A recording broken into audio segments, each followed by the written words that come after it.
is ready. I see we have a quorum of the board here.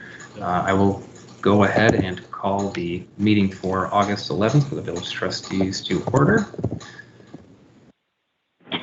Being here, everybody. Do we have any agenda additions or changes tonight? Only the stuff in the reading file. We've got some some letters from the residents about tonight's agenda item. So are those letters also things that should be added? They were emailed to all the, well, I guess they were emailed to the trustees. So just to let you know that those exist. Okay. Any other agenda additions or changes? Hearing none, all those in favor, please signify by saying aye. Aye. Oh, I'm sorry. Hold on a second. We never did a motion. That the agenda is fine. No. But Evan, you said that there are things to add to the reading file? Yeah, they were emailed to all of you, but you have them already. The residents about the study for Park Terrace. Mm-hmm. The agenda's fine. I would just want you to know that they were emailed to you. Just so that they can be a part of the record, why don't we just amend the agenda to include those? Okay. So that was just formally a part of our meeting. Mm-hmm. So if someone would like to go ahead and make a motion. I'll make a motion that we amend the agenda by adding the recently emailed letters from neighbors on Park Terrace and School Street. Great. Thank you, George. Thank you, Dan. So we have the motions on the table. Is there any further questions on that motion? Yeah. Evan, if someone could, I'm not finding any of those letters. If somebody could just forward them at some point, that'd be great. I'm not seeing them in my email. I don't know why. Good. Okay. In full disclosure, I see that there are these emails here. I have not read them, so I'm not likely prepared to address any of them tonight. But I see that we have some residents who are here, and I'm assuming that they will likely speak to that or to those items. So the motion is on the table. No further discussion. All those in favor, please signify by saying aye. Aye. Aye. Anybody opposed? Okay. And so now we will go to the portion of the meeting public to be heard. So at this time, what we will do is we will take about a 30-second pause for any members of the public who wishes to speak to the board about something that is not on the agenda. So again, if there is somebody who is either participating in the Teams meeting and or has called in, then what you can do is just let us know that you would like to speak to the board on something that is not on the agenda.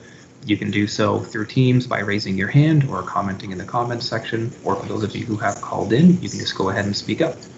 And those 30 seconds, we'll go ahead and start now.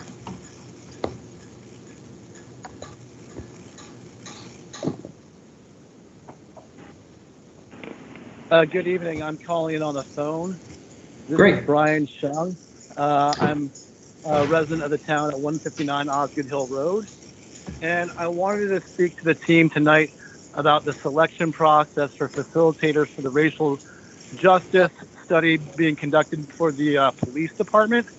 And I guess I want to be really, a couple things I want to put out there right off the bat is that my concern is with the selection process, and I have to be really explicit also, is that I run a cultural competency and a diversity and equity organization here in Chittenden County, but I would not have been able to submit reply to an RFP because my team is actually beyond overworked at this point in time.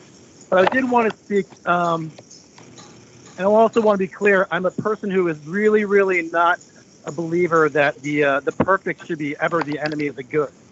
But I did want to have this team think a little bit about the selection process around what equity really looks like when looking for people to facilitate equity work. And that when we go to our kind of tried and true networks of neighbors and town members and folks that we have these personal connections with, what happens that it excludes multiracial, particularly in a predominantly white state or white town like ours. I'll be explicit also, I'm a person of color. But it begins to exclude multiracial and people of color organizations from being able to participate in the process. One thing that I noticed in the most recent notes is that the name of Ms. Tabitha Moore is involved in those notes, which was not included in the front part. I directly connected with Mrs. Moore because I have a deep amount of respect for the work that she has done for the NAACP. When the original surveys went out, there was not going to be interview space available for BIPOC groups, which there was not explicitly mentioned that would be facilitated by Mrs. Moore and or other people of color facilitators. I think if you want real data with those stories, it's going to be crucial to have those spaces enabled. And Mrs. Moore assured me that those spaces would be enabled, of which I was super grateful for her responding to me too. I was only able to contact her because I'm a colleague and a friend on Facebook. So I directly contacted her after kind of hearing through the grapevine that she would be involved in that process. I would just like in the future, I think, this group to be really thoughtful about its process. And I did realize inside the contract also that there is space for this group to receive some equity lens training. So maybe to apply an equity lens to future considerations. But I really think it's going to be important for this group to acknowledge in its work moving forward to create a more inclusive, more equitable, and a more diverse town, that your work is also going to be involved in that selection process. I have a lot of respect for Sue and for the work that she's done for a very long time in this town. I also know of many, many, many people of color who would facilitate those conversations very well and might want to be included in the facilitation for the people of color group if and when I hope that happens. And just that, when we go to these typical networks, our implicit bias, our affinity bias begins to take over. And this is very much something that happens that my team has been coaching lots of organizations around the hiring process. This is basically a hiring process, but a broad scoped RFP with a length of time in which appropriate different shops could have applied to the RFP. I think that would have made a big difference, not just in the process of finding the right facilitator, but also for we as town members who are now asked to take part in some of the data gathering to be able to share our true stories. I'm just going to leave it at that. I appreciate the work you do. And like I said, I'm not someone that believes that the perfect should ever be the enemy of the good.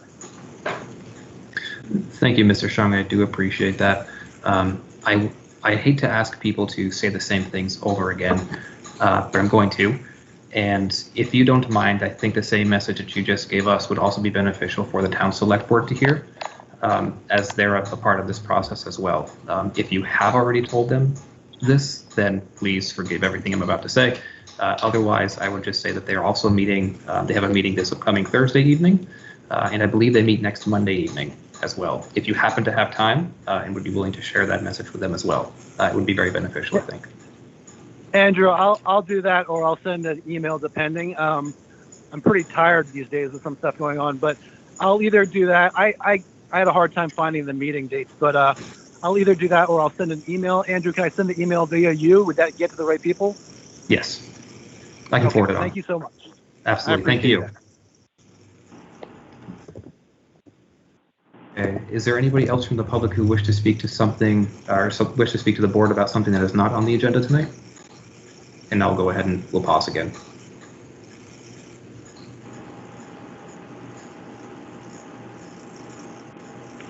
Hello? Hello. Hi, this is Judy Nath from Park Terrace. I think you should know that there are some people that are trying to get on video that aren't able to speak, that want to. They're trying to, but they aren't being heard. What do they do? I would say, Greg, can you work on that?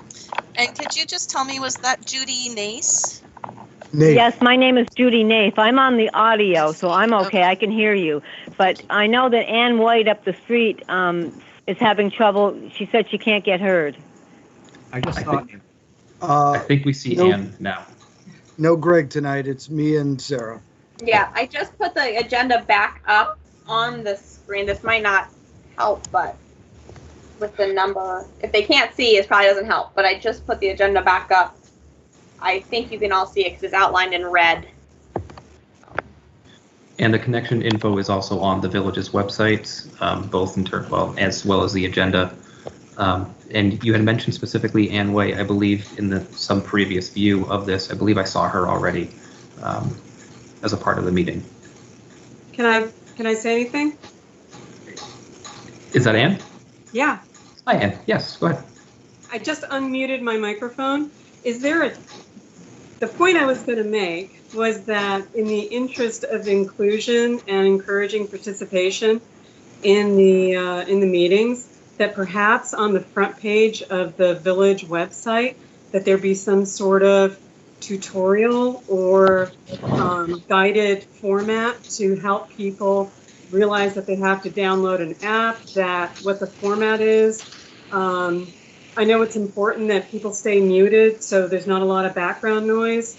I don't want to interrupt when it's not my turn, but the protocol and the format, it just seems like there should be something on the front page of the website so that folks who haven't used Zoom or Microsoft Teams before would have an easy way to navigate this. It's intimidating enough to come to a meeting and stand up and speak, but when you add this layer of technology on top of it, I've got to say that there's probably another layer of bureaucracy that is going to discourage people from making their voices heard. That's all I have to say about this. I'll wait for item 5A to speak about what I'm here for. Thank you, Ann. And I suppose what I can also do is I can let people know at the beginning of the meetings and agenda items what the process can be.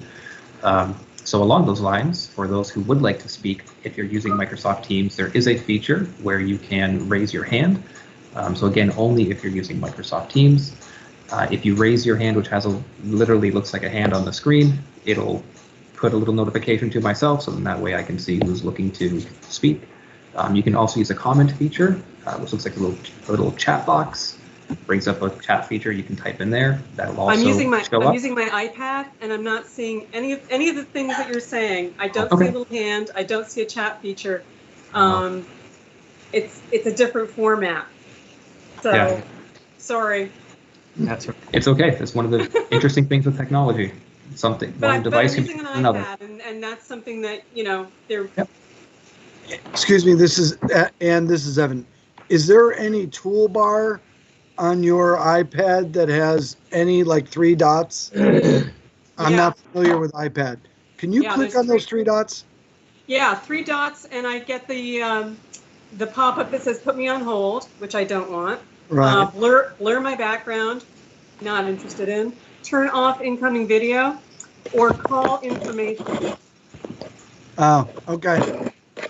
Yeah, that one's very different than ours. Yeah, see, and I'm not seeing a chat function. All I'm seeing is the microphone. I mean, what I will do is when you get to the part of the program here where I will have some thoughts to share, I will unmute and try to do it in a way as to not be rude, or I'll wave my hand or something. But anyway, I'm not seeing what you're saying I should be seeing. So okay. Sorry. We appreciate it. Yeah. Thank you for letting us know. Okay. And I do appreciate that, and I'll make sure to be very explicit in terms of when is a good time for the comment periods. So Andrew? Thank you for that. Yes. Andrew, it's Raj. Go ahead, Raj. I'm just going to do this now. Ann, top of your screen, next to the words Village Trustees Meeting, near the top of your iPad, there's a comment box, like a cartoon comment box that you see, right? Just to the right of the Yes. Mm-hmm. Click on that. Well, it's gone now. Well, I'll click on your screen anywhere in the black area, and you'll see it come back. Okay. And when you click on that comment little square, that little icon, you'll see a chat window come up. Your screen will have gone white, and you'll see a series of messages like a chat window. I'm just going to share this. Not really. No? Okay. Well, that's where it is. It's next to the words at the top of your iPad. If you're looking at this meeting on your iPad, near the top where it says Village Trustees Meeting. Yeah. To Okay. the right, there's a comment icon. It looks like something you'd see on a comic strip. And if you press that, you're going to I'm allowing it now to use Bluetooth, which I'm not sure if that needs to happen. No, you've done something different. All right. I think we'll probably continue. Keep going. Yeah, I'll mute. right, so let's go ahead and we'll pause again for a few moments in case there's anybody else who wishes to speak to the board tonight on something that is not on the agenda.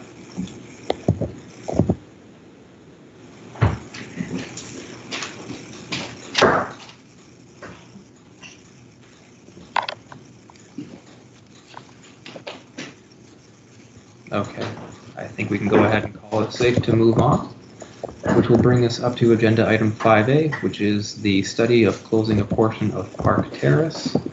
And is this Evan or is this Robin who's going to introduce us? Robin. Okay. We've had discussions and concerns about Park Terrace for quite some time. People often use it as a quick bypass of 5 corners. They drive the wrong way down. Park Terrace from Park Street to just basically where the access is to the underground parking for Fort Pearl Street is 2-way. After that, it's 1-way up to School Street. We've looked over the years, in fact, I think 3 police chiefs have visited the site with me to see what we could do to make things a little bit better. First, we suggested closing off Park Terrace at School Street. That didn't seem to get anywhere. Then we suggested closing Park Terrace at the end of the 2-way system. That didn't seem to get anywhere. So I looked again with the current police chief and Ricky Jones from Public Works, and we looked at closing it off. When I say closing it off, it'll be a mountable curb so emergency vehicles can get in. But it would close just past Frank and Judy's driveway. Currently, they can access their driveway from Park Street. They cannot access their driveway from School Street. They'd be going the wrong way down the street. They can't exit to School Street from the driveway. But this would continue to allow them to come and go from Park Street. Directly across from them is a house owned by Brett Grabowski, who spoke to me today, and he said he liked the idea. And he can be accessed, his driveway can be accessed from Park Street.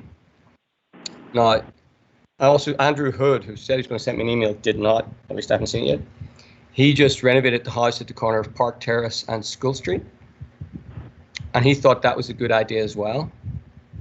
Now, previously, I don't know why Linda's on the phone or not, but she hasn't liked waiting to get up Park Terrace to her house. Her street address is actually School Street, but her driveway is accessed from Park Terrace.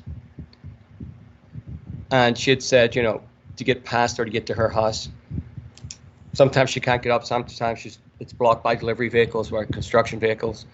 And her driveway is quite close to School Street, but for her to access her driveway from School Street, she'd be going, I don't know, 2 car lengths down School Street. So looking at this study, it's not a proposal to do anything except look at the moment. Linda could access her driveway from School Street. So it would change completely access for 3 properties, Andrew Hood, Ron Seacrest, and Linda, and partially for the Grabowski house and the Neff house.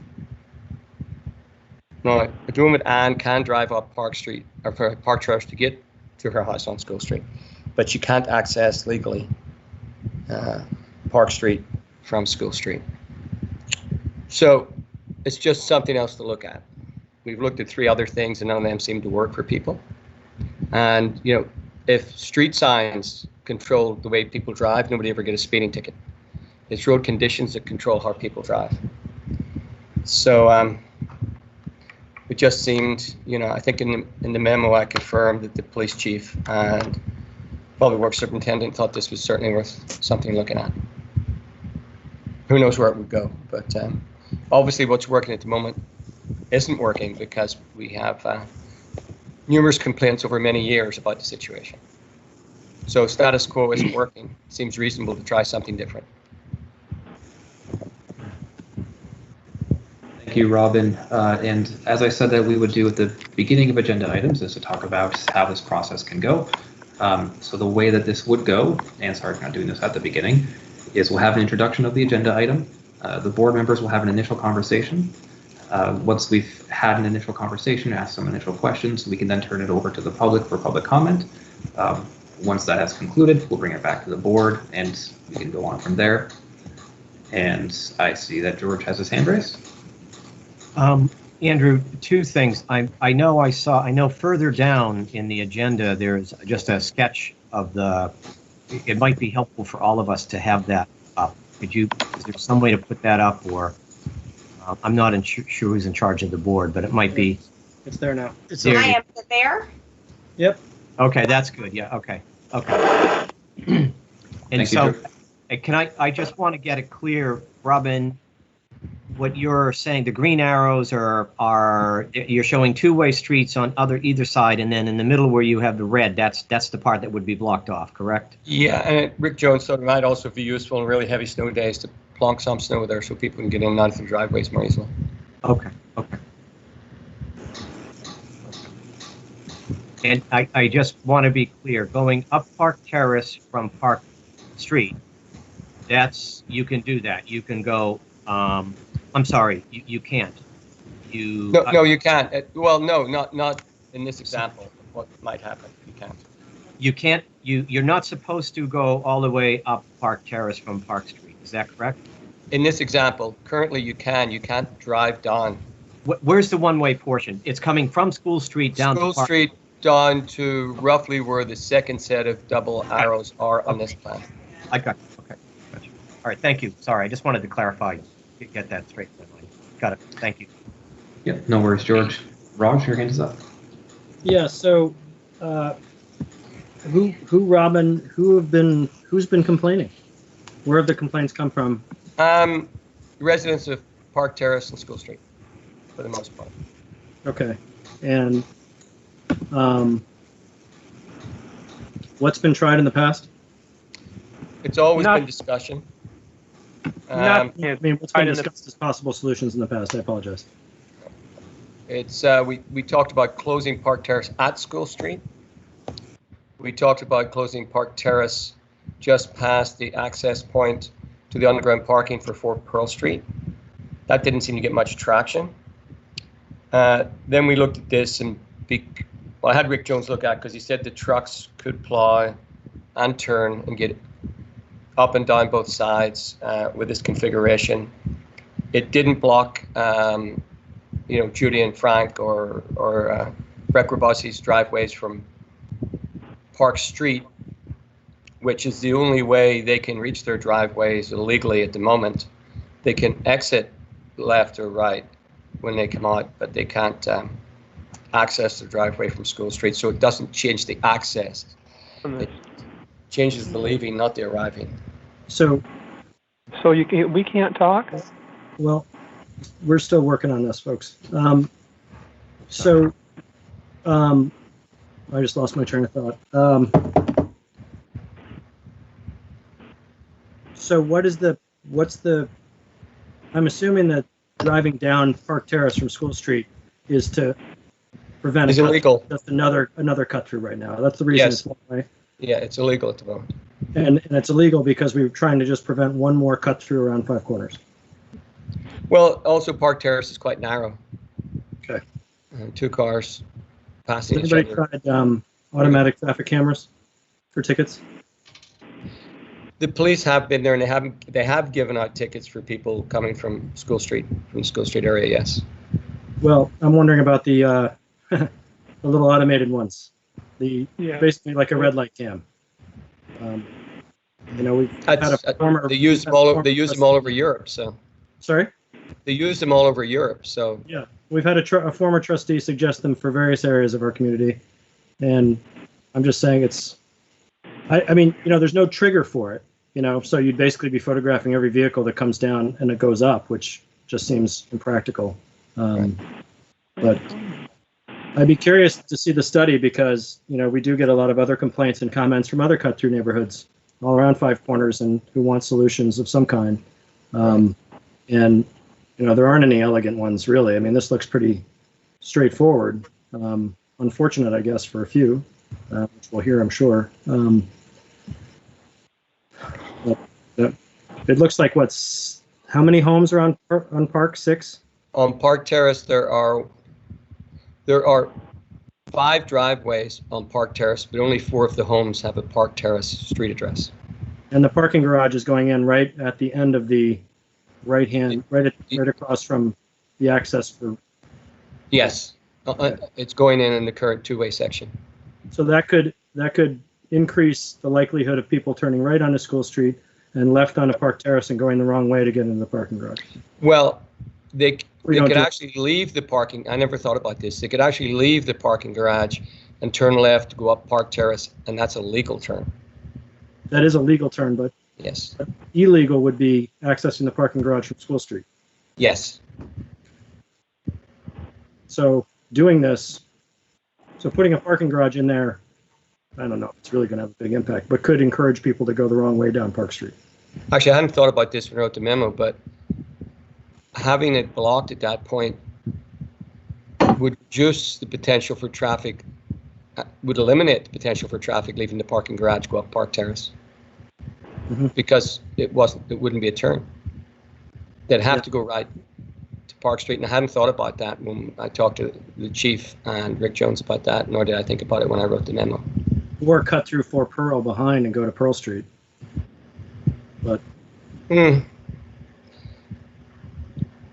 any rate, I support the study just to see if there's a workable solution so far.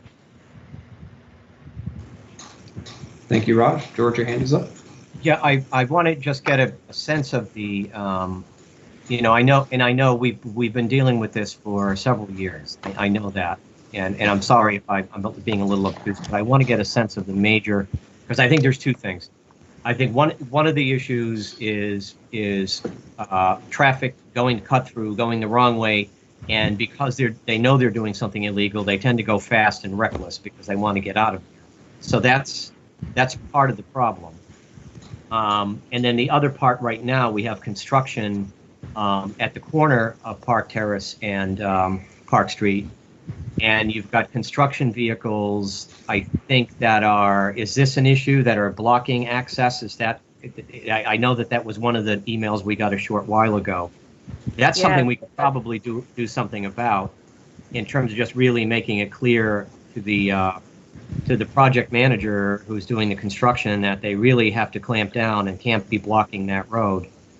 But I'm trying to get a sense of how big a problem it is, Robin, for cars going the wrong way on the one-way portion. Is that, have we made a dent with that at all, or is that just continued unabated despite all our... Yeah, my understanding, I mean, some people have been caught and given tickets, some people have been caught and given a warning, but what I've found is that people will actually go a little bit faster from School Street down to where it gets to be a two-way section so that they get to the legal portion of Park Terrace faster. Right, that's what I'm saying. That's a problem because they know they're doing something illegal, so they don't, as ridiculous as it is, okay. I don't know if that's important or not. Probably not an important part of the conversation. Actually, no, I think one of the more important things is stop preventing people from turning left out of the new parking garage. Okay. If there's going to be 30 public parking spaces in there and private parking spaces and commercial parking spaces in there. And that might be more of a problem if everybody's legally turning left going up Park Terrace than closing Park Terrace off at this point. Okay. And 30 of those spaces are going to be owned by us. They're public spaces. Yes. So potentially that might catch some of the overflow from the 4 Pearl Street building so that we might have an opportunity to maybe, could we talk to that? I don't know, it's a speculation, but I wonder if we could talk to the owner of 4 Pearl Street and maybe change his parking configuration around a little bit so they're not so tight and people aren't parking on the street and so forth. That's speculation.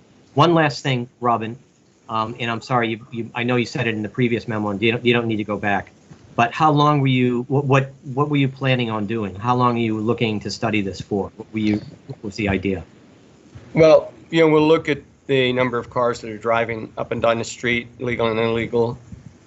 We also Ricky Jones also wants to look at what it would do for stormwater because it's a downhill from School Street down to Park Street. Okay. So we'd want to look at that too.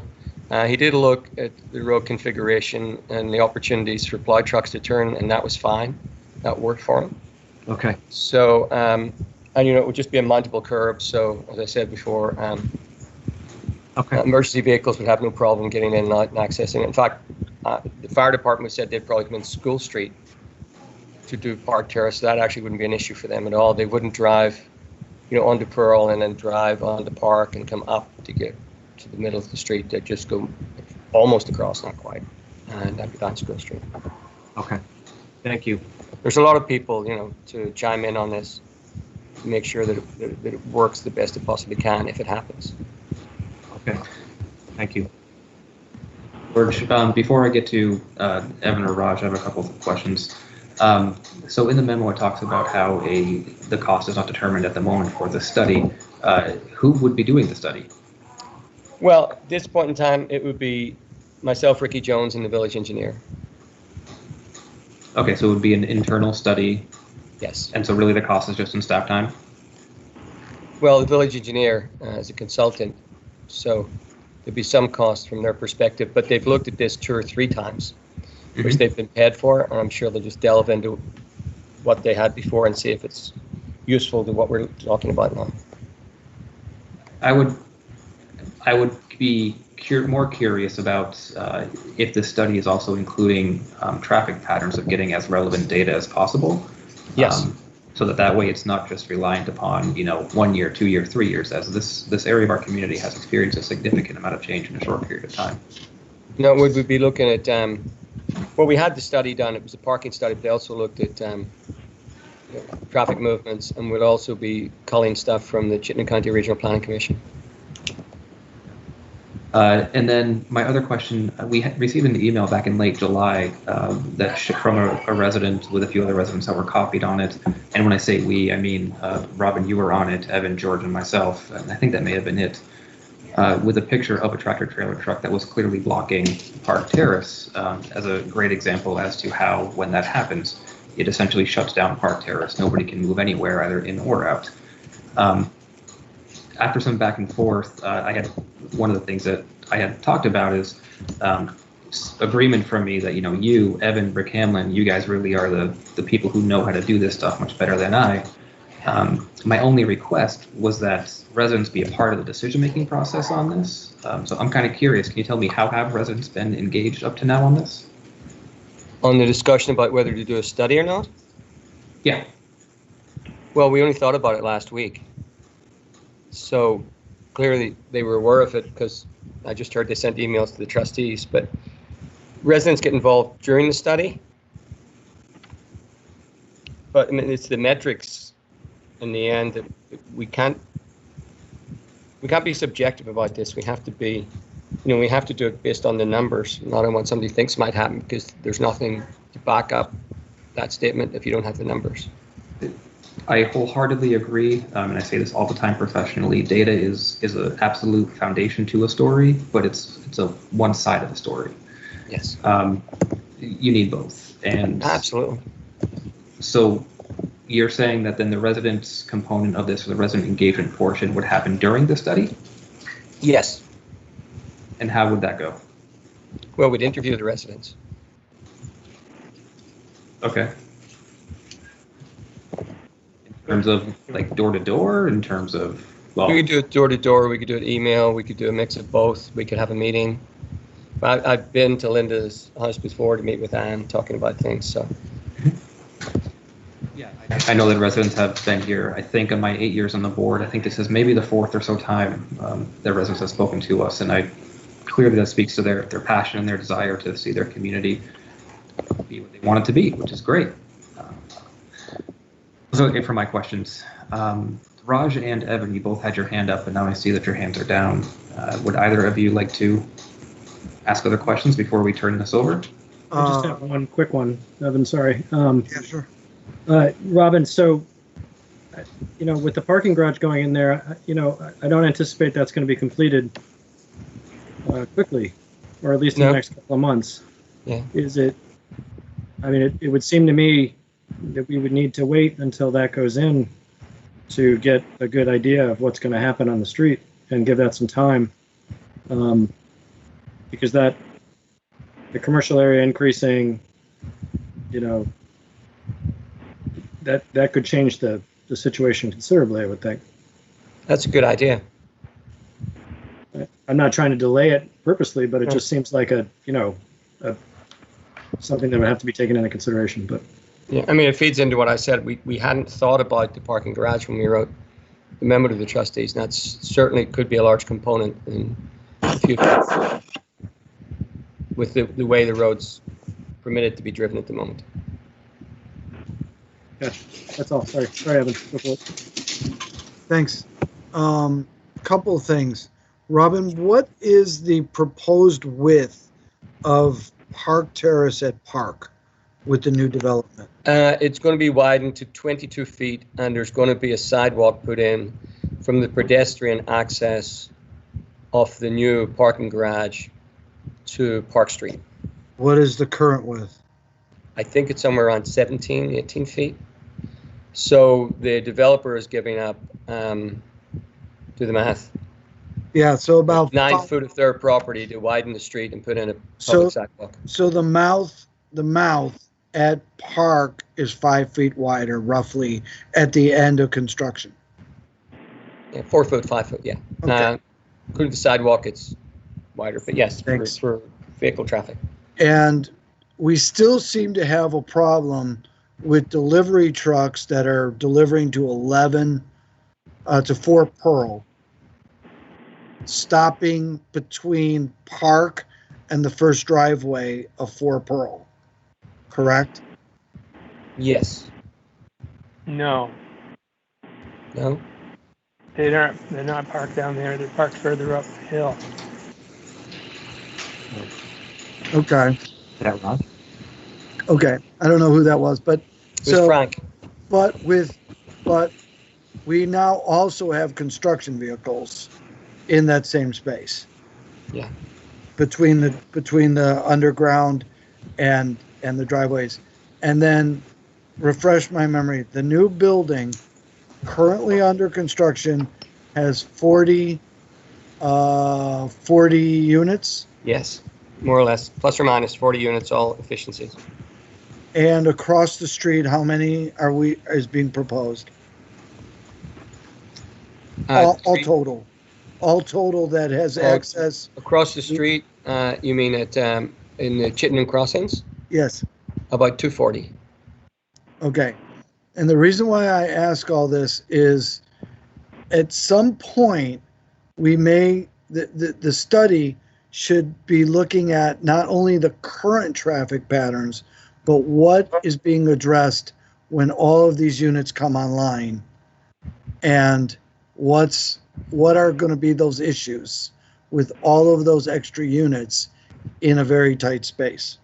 So I also want to hear the residents, but I'm just saying that as we have current conditions, we have near-term future conditions, and then we have longer-term conditions where I can envision some of those apartments turning left, the ones that are on this side of the street, turning left and going to School Street, and the others turning left at Park, trying to get to School Street and avoid 5 Corners, if they could even get across.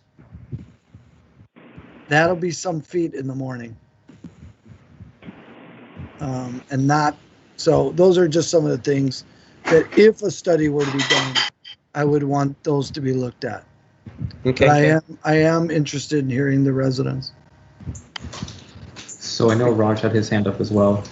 Yeah, I just one thing I'll bring from the bike walk committee from last year when I was on it. One thing we talked about constantly was, again, all of the streets around 5 Corners, on this side of 5 Corners especially, that are cut through areas that there's no good solution for. So, I hate to blow this up, but this is started out as a I'm not going to oversimplify it, as a relatively focused and slightly simple study, and I'm wondering if maybe we need to enlarge the look at what the impact Evan is describing will have on all of those areas, all of those neighborhoods, Summit, and all of the others, for instance. And if we're going to do this, if we really take a look at the impact on all of those neighborhoods and what this development is going to have, especially if we're going to end up waiting for this parking garage to be finished to look at it. So again, would you want to I'm not trying expand? to blow this up on you. I'm just trying to say that No, no. this has been a conversation that's ongoing, and that's all. So would you want to, with that there, would you want to expand it to putting in the connector road and maybe closing off Main Street as well? Or do you want to limit it in some way? I know, right? It just explodes to complexity. Yeah. I don't know. I guess I want to hear what people say and think about it a little bit, and have you think about it, and maybe hear more from you and the crew as to what they think. Certainly not an expert at this at all. Just reflecting back constant conversations from Bike Walk and neighbors that I'm sure you're aware of too. So what I would like to do, George, I see that you have your hand up. Yeah. George, why don't you go ahead and then, hang on a second. And then if I Dan know- wants to speak, we can have this be the last round for trustees, and then that way we can get to public comment. I thank the members of the public for being patient, but I do, because I also, it just occurred to me while you're talking about a large study, Raj, it just, I'm just thinking just the opposite. I gotta turn my camera on so you can all see me. I'm just thinking right now, as far as I can tell, traffic is kind of reduced in and around the village center because of the pandemic. And if that, does it make sense to do a small study that we can quickly do with the, as Robin said, with the engineer and the village PW, and just get a sense of this before we do a major study. I mean, also a major study, I don't think we don't have a budget. We don't have a budget for doing it. We could probably do it. I don't know how much money we're talking about, but if it's significant enough, we'd have to drop funds from somewhere. I mean, I'm just curious if right now, just doing a small, quick study, working with the residents, as much as I understand they don't like it, but maybe if we can say we're going to work with you and really try to understand how this. Maybe if we try this and give this a shot, maybe we'll find out that it works pretty well, and we can get it done. With relative small amount of disruption and get it done quickly, and we get a big piece of information out of it. That's my only thought. Thanks. Okay, thank you, George. Dan, go ahead. Dan, I think you had your hand up. Yeah, sorry, I was muted. I agree with the idea of the study. Obviously, you get somebody that does traffic engineering studies and such. They might bring something to the table that we lay people don't think of. One thing I think of, and just an idea, looking at communities nearby. In Burlington, they have speed tables on multiple roads. If you go Prospect Street in Burlington, as you go past the Redstone campus and you come to the curve there, you're not familiar with the area. Anyways, it's a two-way street, and then you come to a curve where it's an intersection. The Prospect Street becomes a one-way at that curve, only exiting from the far end, which parallels BCC, Burlington Defense Club. And along that one-way section of it, there are speed tables, so people aren't, running up and down that super fast. Speed tables might be of assistance in this area here, or bump outs of some sort to narrow it to single lane traffic. So you can't travel. So just a couple ideas. Great, thanks, Dan. All right, so for public comment, I know that there are I assume that there are a couple of people who I think have already spoken that they would wish to speak. Anne, I believe you said that you would like to speak on this. To make sure that I get everybody and that we have, that I don't miss anybody, Anne, can you acknowledge that yes, you want to speak on this? And if you could unmute yourself and at least acknowledge whether you wanted to speak. I just want to get a gathering as to how many people wish to speak to this item. So that way I make sure to call on everybody. Frank and Judy Nafe would like to speak. Ann Okay. White would like to speak. Okay, so we have Frank and Judy, we have Anne. Are there other members of the public who wish to speak on this? Annie Cooper. Okay, so hearing at this point in time that it's Ann White and Frank and Judy Nafe. How about Ann, if you would like to go first? After that, and when you're done, Frank and Judy, you can go, and we'll take another roll at that point in time and see if anybody else wishes to speak. So with that, why don't you go right ahead? All right, can everybody hear me?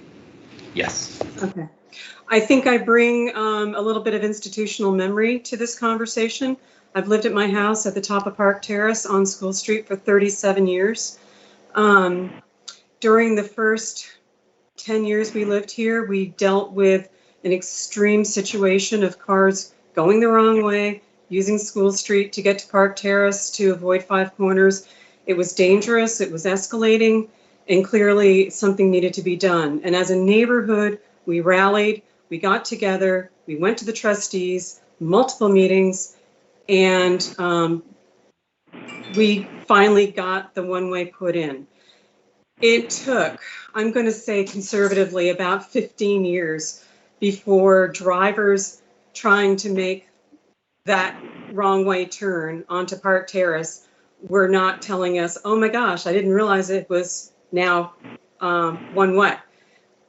What you are proposing with a blockage of the street in the middle of Park Terrace is a terrible plan on multiple levels. Number one, the majority of cars now using Park Terrace and School Street are in fact drivers legally driving up Park Terrace, going to School Street to make typically a left, occasionally a right, to avoid Five Corners. Those cars aren't going to be turning around if they encounter a roadblock in the middle of Park Terrace. I'm wondering where this plan suggests that they back up in the Nate's driveway. That doesn't seem like a very good solution. There's no stop sign for the drivers exiting the underground parking at 4 Pearl. A car backing into that to make a legal turnaround is potentially going to be backing into somebody exiting the parking garage. Also not a great idea. If you do this study, you've got to count the cars going in both directions. You are using this study as a way to solve a problem that we haven't told you that we have. The problem we have is with the situation that has been created via the good planning of our planning commission, that we have cars, yes, occasionally blocking, but mostly it's delivery trucks blocking. Now it's construction trucks blocking. The planning commission was beseeched to have a loading dock. They waived that for that big building and all the commercial spaces. We told them they were going to be using the Park Terrace and near Park Street as a loading dock, and lo and behold, that's exactly what has happened. Landscapers use it when it's mowing, when it's snow. There are big vehicles parked there. All the vehicles that service McGillicuddy's will park in the street by and large. They also exit illegally out School Street. The problem we have, and the problem that the neighbors have begged the Planning Commission and the trustees to solve and work with us, is not the drivers going the wrong way down Park Terrace. That's a minor problem now. We need enforcement. We need enforcement of the rules that exist. I have submitted many times inexpensive ideas that could go a long way towards perhaps calming the traffic even more. Enforcement is number one. If the police do not enforce when we call, what's the teeth in the Planning Commission's rules, and where do we go? That's a big problem. So you're trying to solve a problem that we're not asking you to solve. We want you to solve the problem that you created through the approvals of the different buildings that have gone up. Paint would be easy. A bump out at the top of Park Terrace and School Street, just like there is on Pearl Street and the other side of School Street, would certainly be a solution. The snowplows have no problems getting through that way. There's a lot of things that could happen. As a resident, I would be thrilled to be a part of the study. However, Mr. Grabowski was supposedly supposed to do a study after a certain amount of completion or occupancy at his building. If anybody was going to do a study, that was mandated in his approval. Let him pay for it. The only problem with, and much like Greg brought up, we've got pre-COVID numbers and post-COVID numbers, and certainly the amount of traffic is not indicative of the amount of traffic we could expect once traffic is flowing again and once this other building is going in. So certainly a study done now and a traffic study counting traffic is going to be just a tip of the iceberg as far as the amount of traffic that we expect to see on our street. Paint is cheaper than a study. Mr. Grabowski should pay for the study that he was obligated to do. Certainly, if you read the email that I sent, if you read the email that Ms. McKenna sent, the original one, explaining about the blockage and she can't get home. If you read the letter Ms. Naif sent, you will see that the problem that you are addressing here is not the problem that we want you to address. The other thing I found especially annoying was the fact that the item listed in the agenda was approval of Park Terrace study, not consideration of Park Terrace study. It almost seems like it's in the bag. And I found that to be particularly off-putting, because if you're bringing up whether or not a study has merit, then I'm not sure that listing it in the agenda as an approval certainly leads one to think that your opinion is already, your judgment has already been made as to whether or not we need to have that study. I reserve the right to make a future comment based on what anybody else might say, but thank you. Thank you, Anne. Frank and Judy, I'm not sure if you're both on the same phone or if one person is going to speak on behalf of both. We're both together here. I'm not a very good public speaker, but I'm just going to tell you a few things that have gone on for me. So, Park Terrace has been an absolute nightmare. Coming up the street to our home, because you have to come up the street, which is fine. There have been times where the construction trucks or the beer trucks or whoever's unloading have parked right directly in the middle of the street. And we had to go, all of the cars had to go into the parking lot of McGillicuddy's, go around all the cars and come out the other end to go continue up the street. And they wouldn't move it. There was nobody in the vehicle. You couldn't honk. You couldn't, I mean, they were gone. The trucks were there and they were gone. Also, coming out of there, I mean, the cars come flying down the one way. That still is a problem. I'm home. We've been home for months now, and cars come flying down. They don't look. I mean, when you're coming out of McGillicuddy's, they come flying. They don't watch to see who's coming out. Or when we're backing out of our driveway, I have almost had several accidents. I mean, if I hadn't been looking up the street, which it's a one-way. They shouldn't be coming down that way. But if I hadn't looked, I would have been cremated. And walking up the street, the same thing. Walking on the side with my dog, cars flying around the corner, flying down the street. We have to jump us away on somebody's lawn, and we're way over. I mean, that street is little. People, and if I yell one way, they give me the finger. They do something obscene. They yell things to me, and they laugh at me. Like, no one's going to do anything anyway, which has been the case. Cars park right behind the sign that say no parking. They park right there. We've called the police. Nothing is. One time I saw an officer come. He talked to the guy kind of kitty corner. I don't know what his name is. Kitty corner us across the road, and he didn't give one ticket. I watched the cars were lined up all the way down the street, going into McGillicuddy's. And there was somebody that was trying to break in. I was watching him. I told the policeman that. I said, this guy is going down the street. He's trying to get in all these cars. Nobody's here to enforce anything. And the cop didn't give one ticket because I stood there and watched. Not one ticket was given on any of the cars, or did he follow the guy that was trying to break into the cars. this goes on all of the time. And we need to be able to get in and out of our street because we both have health issues, as do the people on the corner where Monk used to live, Sweetland, because there have been ambulances and fire trucks. I mean, if we needed an ambulance, which could very well happen in our case, they would have big trouble getting here, or fire trucks, with all that's going on between the construction and McGillicuddy's. And people flying down the street. I mean, this is ridiculous. We feel so unsafe in our own homes, and we've been here for almost 40 years. I mean, you know, we're real residents here. We've been paying taxes for, I think it's 38, 39, 40 years, somewhere's in there. So, you know, we're not just making things up. This has been happening through the years, and nobody listens to us. In fact, I talked to you, Robin, this morning. I asked you if you read my email. You said you did. And now I'm hearing that you haven't read them, and you can't even address them at our meeting tonight. That you haven't read Annie White's, you haven't read Linda's, and you haven't read mine.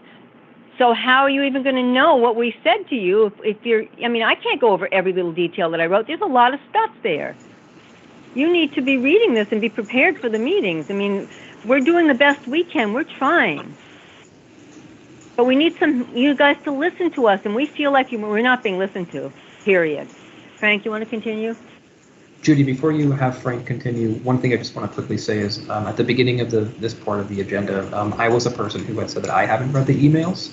I don't believe Robin had said that, and I have not read the emails that came through today because I've been at my place of employment and I haven't had an opportunity to. So I just want to make sure that blame is put where it should be, and so please blame me for not having read the emails before. Well, I don't think that that's 100% true, because when I talked to Robin on the phone today. He started talking about a whole different subject, and I asked him, you know, I told him that we had been ill and we couldn't go out, we couldn't let people in our homes. We have underlying diseases, and he said, "Oh, really?" If he had read my email, he would have known that, because I did mention in the email. So he didn't read it. I felt like I got lied to. So that's just I can't prove anything, but that's what that's what happened this morning. I'm going to hand this to Frank now, okay? Thank you. I just want to get a little bit of clarification on a couple of things before I say anything else. Annie White's last comment about the announcement in the agenda for Park Terrace, I felt exactly the same as she did, and I know Judy did as well. Yep. And I suspect if Linda saw it, she would have as well. I mean, that was just bad wording. Width of that street is 19 feet. We've been dealing with this for so long, I can't believe you have the wrong dimension, but that is 19 feet curb to curb. And the trucks that park out there and unload goods to take into the restaurant, they park with the cab at the dumpster for 4 Park Street, and the back of the truck going all the way down to the first entrance. That's the typical position you're going to find a delivery truck in. And often in front of our driveway. Sometimes, yes. I believe it was the last approval for 4 Park Street's construction when we made a suggestion. I made a suggestion of the signal with the cameras, and was told it was too expensive to do that. I have no idea what was involved for money, but still the idea of having a camera just below Linda's driveway would capture a photograph of any person who was making a left turn downhill onto Park Terrace to Park Street. Now, Robin, if I'm not understanding correctly where you're going to stop traffic going up and going down Park Terrace. If I am in the town at Taft's Corners and I want to drive to Essex on 2A to go to my house, does this closing mean I need to drive past Park Terrace, turn left onto Pearl Street, drive uphill to Pearl, and then make a left-hand turn in front of the 2 oncoming lines of Pearl Street traffic, Route 15 traffic, to turn onto School Street to get to my house, making another left turn onto Park Terrace? Is that correct?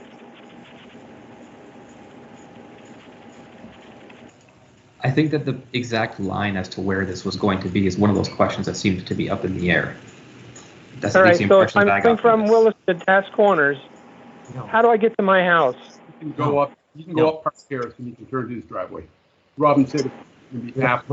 No, it's the Nave's house. You would be. I'm sorry, I'm going to butt in because that's why I asked to have the map put up there. The Nave's house would be accessible from Park Street. So nothing would change for them essentially. As I understand it, I'm not sure if Robin wants to pipe in, but for the Nave's house is right where as I understand it, Frank, maybe you can tell me, but it's right where the TER is. And so you would be on the downward side of that slope. So you would go in and out. Park Terrace would be two-way for you coming in and out of your driveway. Is that correct, Robin? Robin, you muted. I didn't understand that would be the end of the street. It seems like the end of the street is downhill from our driveway. No, I think that's why I wanted the clarification. Right, if you look at the map that's on the screen right now, Frank, I don't know if you can see it. Maybe we have. Okay. That explains it. Okay, sorry. No, I'm looking at the sketch. Yeah. I'm looking at the sketch. Yeah, you're looking at the sketch, and your house, as I understand it, is to the right of. If we look at the park, where the word "park" is blocked off in red, that's where Robin is saying they would put the block in, and you're to the right of that, so you would come and go up and down Park Terrace and out onto Park Street, the way you normally do. But not up Park Terrace onto School Street, then onto Pearl. No, you would be blocked doing that. So I'm just getting just changing positions. That's all. Yes. Right now, I'm just the reverse of that. Right. So what are the new building that's under construction? When those cars come piling out on the new driveway onto Park Terrace, how are they going? All left?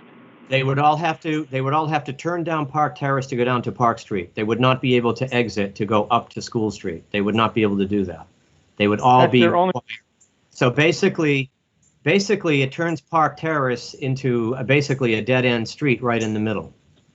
I don't like that.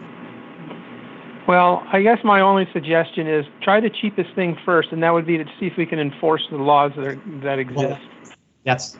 I'm not sure why Robin isn't answering, because he probably knows more about it than I do. I'm just basing it when I'm looking at the sketch. And I would certainly hope that if you're going to go forward with something like this in the neighborhood, maybe do a little investigating to see if there are any people in the neighborhood who would volunteer their time to be on this review, this study, this survey. Because I think you might be surprised at the response you'd have to that. Sure. Thank you. Yep. All right, so is there anybody else from the public who wishes to speak to this agenda item? I would like to, Andrew. Go ahead, Amy.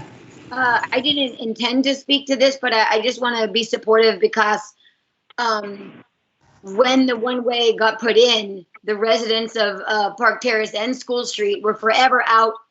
You know, they'd be walking their dog and they had to explain. It took them, like Ann was saying, it took them forever to physically tell everyone with their hands how to manage. So as much as what, the village did was great, it took the residents to change the culture. And they worked hard at it. It was a constant game for them to have to keep explaining to everyone. I just remember people, all the neighbors on School Street and Park Terrace, just, with their hands up, explaining or leaning in a car window. And it took a long time. And so I just wanted to support that. And also I wanted to remind us that I heard Raj and Andrew at the beginning of this conversation talk about residents. And I want to remind us that most of the great changes we've seen in that downtown have come because of resident voices that truly understand their area. And I also support the concept of those who live on School Street and Park Terrace being in on a conversation. Thank you for your time. Thank you, Annie. And is there anyone else from the public? Kathy? Yeah, I just have a really quick question for clarification of the minutes. Am I correct that Ann White is also Ann Duaney? Yes. That's her maiden name, Annie, Okay. are you there? This, and I was just curious, Anne, which would you Yes, that's prefer? I use Anne Dewaney White. Dewaney White with a Mhm. hyphen? No, Okay, no hyphen. Okay, thank you very much. you're welcome. Okay, is there anybody else from the public who wishes to speak on this agenda item?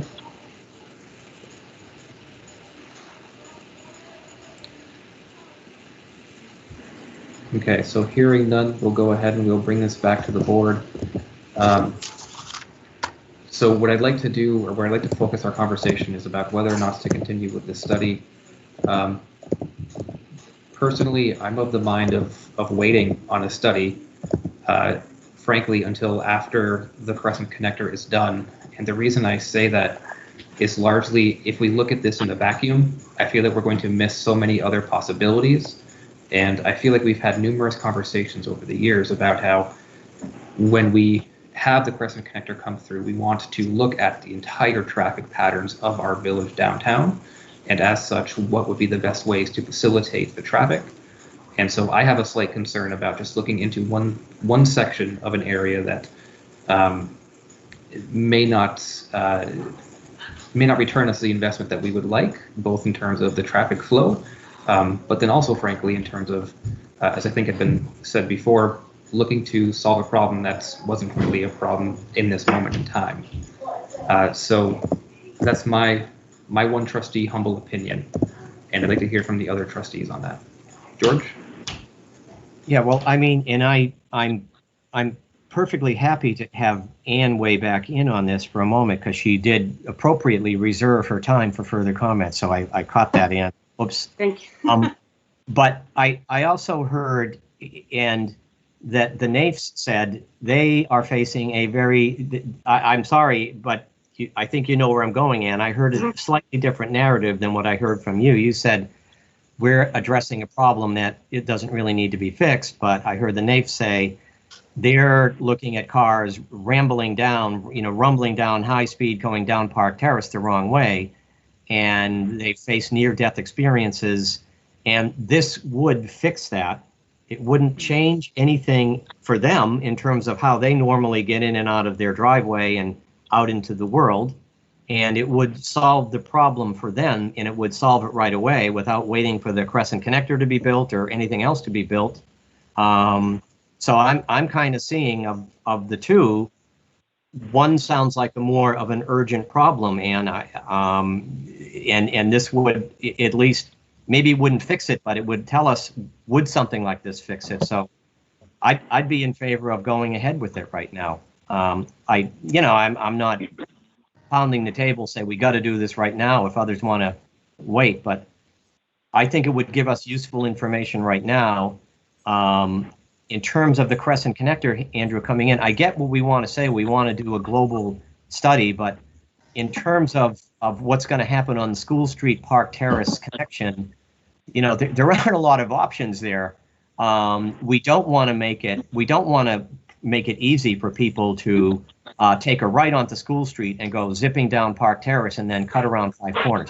I can't see any scenario where we're going to want to have that happen, because I think it would be horrible for the people who live on School Street, and as bad as it might be right now, would be a step in the wrong direction. So I don't know that a study is going to reveal to us a lot of other options for the Park Terrace problem than what's available to us right now.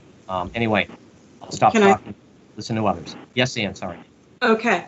I think if you were to triage and ask the neighbors to triage our list of priorities and concerns about School Street and Park Terrace, that right now you would find consensus that the bottom of Park Terrace and Park Street is a huge problem. And the use of Park Terrace as a loading dock for the commercial building is a huge issue. And when cars are waiting to exit Park Terrace onto Park Street and they're in the middle of the street, we can't enter. The traffic situation at the bottom of Park Terrace and Park Street is a huge problem. I'm not saying that drivers going down Park Terrace the wrong way is not a problem, I'm going to say that it's not nearly as bad as it was, but I'm not saying that it's not a problem. A little enforcement would go a long way to perhaps mitigate that.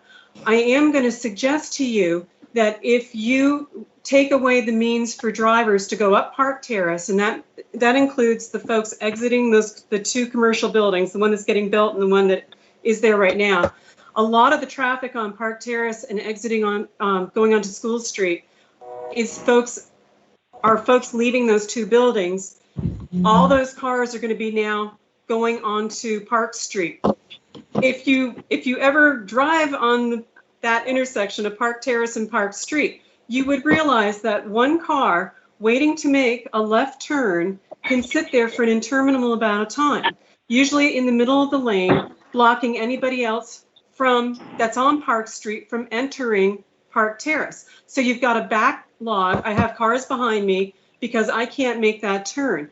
If you have one car waiting to make a left turn at the bottom of Park Terrace, then that's going to build up a backlog of cars, probably the majority of whom want to take a right.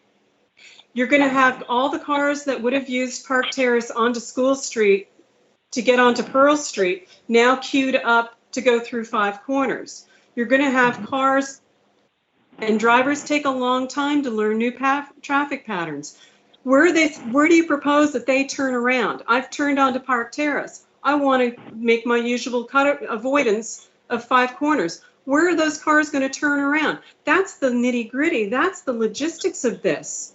And I'm not excusing cars that would go on School Street and turn illegally down Park Terrace, but there are cars that still do that. And what are they going to do when they encounter that they can't continue down Park Terrace like they're accustomed to doing? And that includes people and customers that go to 4 Pearl. They're going to have to back up all the way up School Street, up Park Terrace to back out onto School Street. I'm going to have to sit and stop traffic while cars block School Street because I'm coming home from Williston and I can't go up Park Terrace anymore. You're making more traffic problems than you are solving by cutting Park Terrace down the middle. It's a totally impractical solution. You're making a bad situation worse. And I just wish you would invest in a little paint and a little time and maybe a bump out that could be done temporarily before Park Terrace gets redone, which it would need to. There are so many things that you could do that would be cheap, relatively inexpensive. Let Mr. Grabowski pay for the study like he was supposed to, but you insist on jamming the solution down our throats. And we're not asking you to chop Park Terrace in half. We're asking you to work with us to make this situation better for everyone, including the people that walk their dogs on a street with no sidewalk, including the neighbors that have lived on the street. It boggles my mind that you're making this situation so much worse than it needs to be. Thank you. Thank you, Ann. Raj, your hand is up. Yeah, I was just going to say that, a couple things. Since I haven't had the chance to read the letters, I'd rather not act on anything tonight.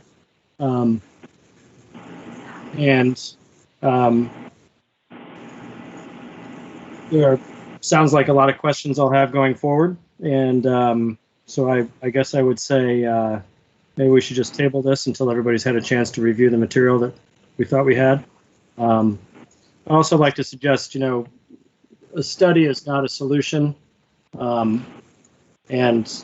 We could take an example from other communities. We don't seem to do this much in Essex, but we can try things for a while and see how they work out. Not an ideal time, has been pointed out, to try things around traffic, but things are getting closer to normal and school's about to start. So we're going to get closer to a normal traffic pattern than we have been in some time. And trial runs, experiments, taking some of the suggestions that we haven't had a chance to read yet, or at least I haven't, might go along with it as well. But, I guess I would say, I'm in favor of tabling this so we can, at least I can, I thought.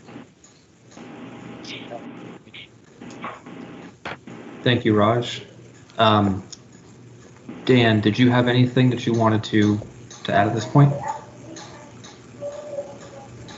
No, I mean, as Raj was saying, I don't see it's that urgent that we have to jump on it right at the moment. It would be helpful to have a better understanding of the traffic once the building that's being put up now is in, and there's a lot of things. The Crescent connector could be a long time before that's completed. I also don't want to hold off on something forever, but Ann's got a good suggestion. So, and I think Frank Nave said it as well.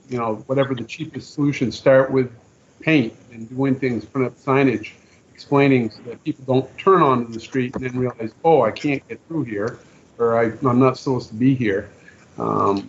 Tee it up a little bit, before the intersection or whatever, so that people are aware. No, not a through street, whatever. More clearly signage that's more clearly visible for traffic. Thank you, Dan. So, how about as another wild card, if you will?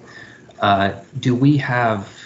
And I don't know what it would take if $1,000 could possibly be useful in this. Do we have $1,000 or $2,000 somewhere in the budget where could we try some things? Could someone from staff use the options that have already been given to us over the years from residents, or some other option, and just try something? Let's try something for a period of time and see if it does anything.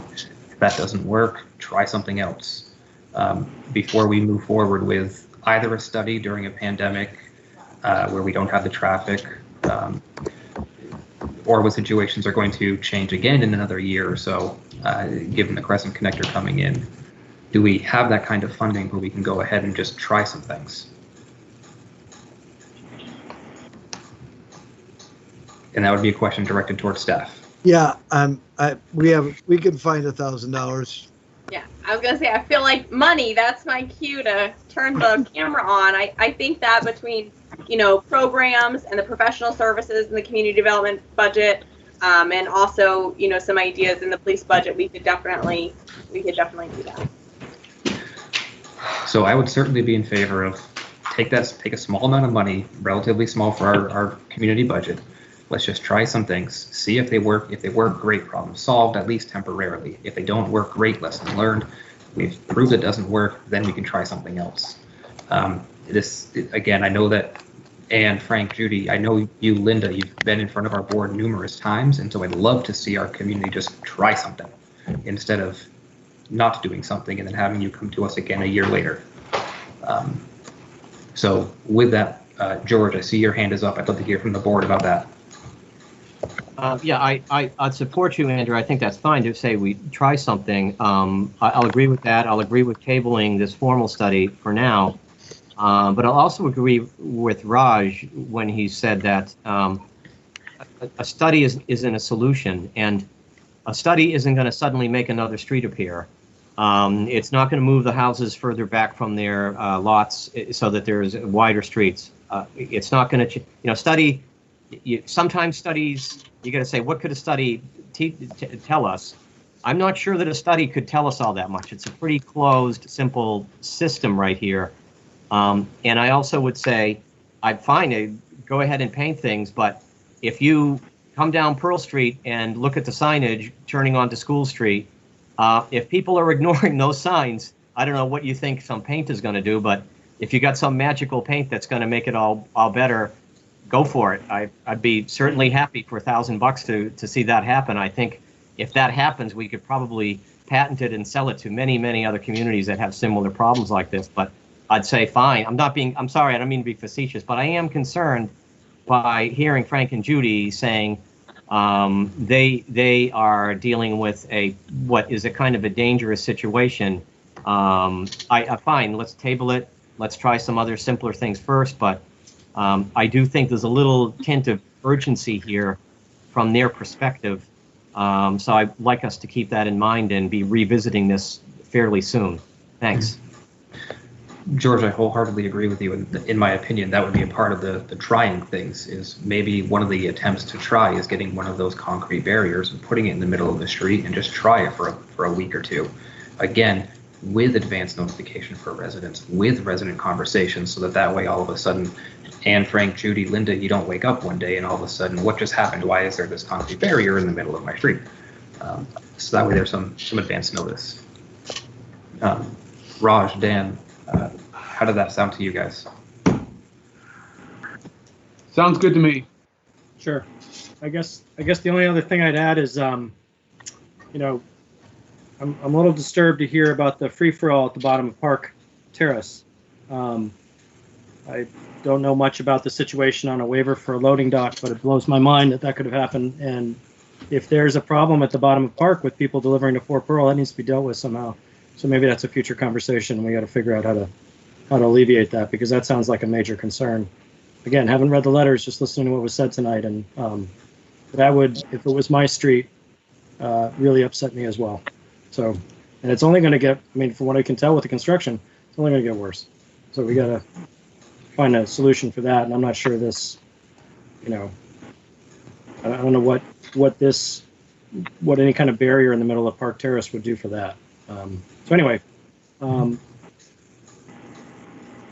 yeah, I think I'm fine with trying some things. If there's a way we can get some creative solutions to see and collect some data and see what people think, great. Thank you, Raj. And Dan, I think I heard you as well saying that sounds good to you. So it sounds like we may have a consensus for a motion on moving forward with, I'll throw out $2,000 as a budget to go ahead and try some things, and putting a pause on the study. Before we do that, I would just like to again go back out to residents and again ask for last comment on this before we move forward with that motion. So if there was anybody who wished to speak to this item before we move on to a motion, now would be the time to do so. You can go ahead and just let me know. I would love to be involved in part of the conversation. I love my neighborhood. I want to be a part of the solution. I would hope that maybe other residents could be part of the solution as well. I hope we are included in this. Thank you, Anne. Same here. Yep, same with Same us. with us. Thank you, Frank and Judy. Anybody else? The train liked it. All right, so on that moment, or on that note, would someone like to make a motion where I think it may be around the realm of have staff work with the residents of School Street and Park Terrace on low-cost solutions and with a budget not to exceed $2,000? Andrew, that sounded like a motion to me, so I'll second. Sure, we'll go ahead and call that the motion, and George, you second that. Works for me. One second, Andrew, are you also in the same motion tabling the study, or is that going to be a separate? I would go ahead and accept that as a friendly amendment, and George, would you like to accept that as tabling the study? Absolutely. Great. Any further discussion on that motion? Hearing none, all those in favor, please signify by saying aye. Aye. Any nays? Okay, so that passed unanimously. Thank you, everybody. Thank you, staff. Thank you, residents, for coming and speaking with us tonight. And that will move us from this agenda item 5A onto 5B and approve a temporary closure of Memorial Way for open and outside. I'll be happy to take this one real quick. As you all know, we are doing open and outside this coming Friday through Sunday. And the idea is that little slip street, Memorial Way, in between TD Bank and Memorial, we'd like to close it for that weekend and put some tables there. And potentially, we may use it as a music area, but more than likely tables. We also need to keep it open for TD Bank's drive-through exit. But so it'll only be closed at Main Street, and it will only go to TD Bank's driveway. Drive-through driveway. Okay. The only questions that I had are actually unrelated to this, but more so related to the open and outside. So I'll hold off on those. Does anyone have any questions? Would someone like to make a motion? I'll make a motion that the trustees give staff approval to close off the Step Road or Memorial Place, whatever that's named, in front of TD Bank for the open and outside event. I'll second. Thank you, Dan. Thank you, George. Any further discussion on that motion? Hearing none, all those in favor signify by saying aye. Aye. Opposed? Okay, so that passed unanimously. I just had a couple of quick questions, and almost as a shameless plug, do you need any volunteers? Do you need any volunteers, or do you need any help with this event? Can I jump in here? I have no idea who just said that. I think it'd be fabulous if the trustees were available to go around, clean off tables, talk to the residents that voted for them, and make a connection over this, because it's really been a great community come together so far. We've had people volunteering to help us get the word out. Almost every business from Rockies up to Railroad and Main have signed off on it, including every business in the Antique Mason Brothers building. We've got hairdressers, we've got the quilt shop, we've got the darkroom gallery. So it's not just restaurants. Evan, got to give him credit for changing it to this weekend, because it's supposed to be dry, sunny, low humidity, and 84 degrees. You can't beat that with the big stick. But wait a second, Robin. If it rains, you're going to blame me. Of course. Of course. We all will, Evan. General always gets the blame. But That's all right. I take it. You know, I'm starting to get very excited about this. I generally don't get excited that much, but everybody's so happy when you're talking about it. And I actually handed out void vouchers today. So in the vendors that are participating, they'll know what an actual voucher looks like. And you know, everybody, there's only two businesses that did not respond. And I think I stopped in every place at least 3 or 4 times. So it just doesn't work for some of them. I think it was a great idea of Annie's to make it 2 $10 vouchers per household. We've now got Evan got a band, Annie got a band, and through Andrew puts on, looks like we have a third band. So we have a band playing each of the 3 nights, notionally in front of the Firebird Cafe. I think it's going to be great fun. So the answer is yes. We would love some volunteers. We'd love to have some people be able. We are by the way going to have masks to hand out. We just got some from the state of Vermont, and then also just to remind people to socially distance themselves. I know we'll have some music, but just try to keep people 6 feet apart, and then also, as Robin mentioned, some table cleaning. And just keep it friendly. Yeah. That sounds great. Something that could be helpful is if you do, there's a website called Sign Up Genius, or you could do it through Doodle. There are various ways, but if you could send out some days and times, those trustees could sign up. That could be helpful. Okay. We were going to give the trustees 2 tables each. We've got 10. Well, I'm just going to manage expectation up front. I'm not going to be there all 3 days during that entire time. And Mr. Brown, if I can add in, I have been asking some departments. I want to thank Allie Vile of Town Rec. She is bringing us some pop-up tents and some other equipment. Village Public Works, who's going to be providing us a staff person to clean, keep things clean, making sure the trash is done.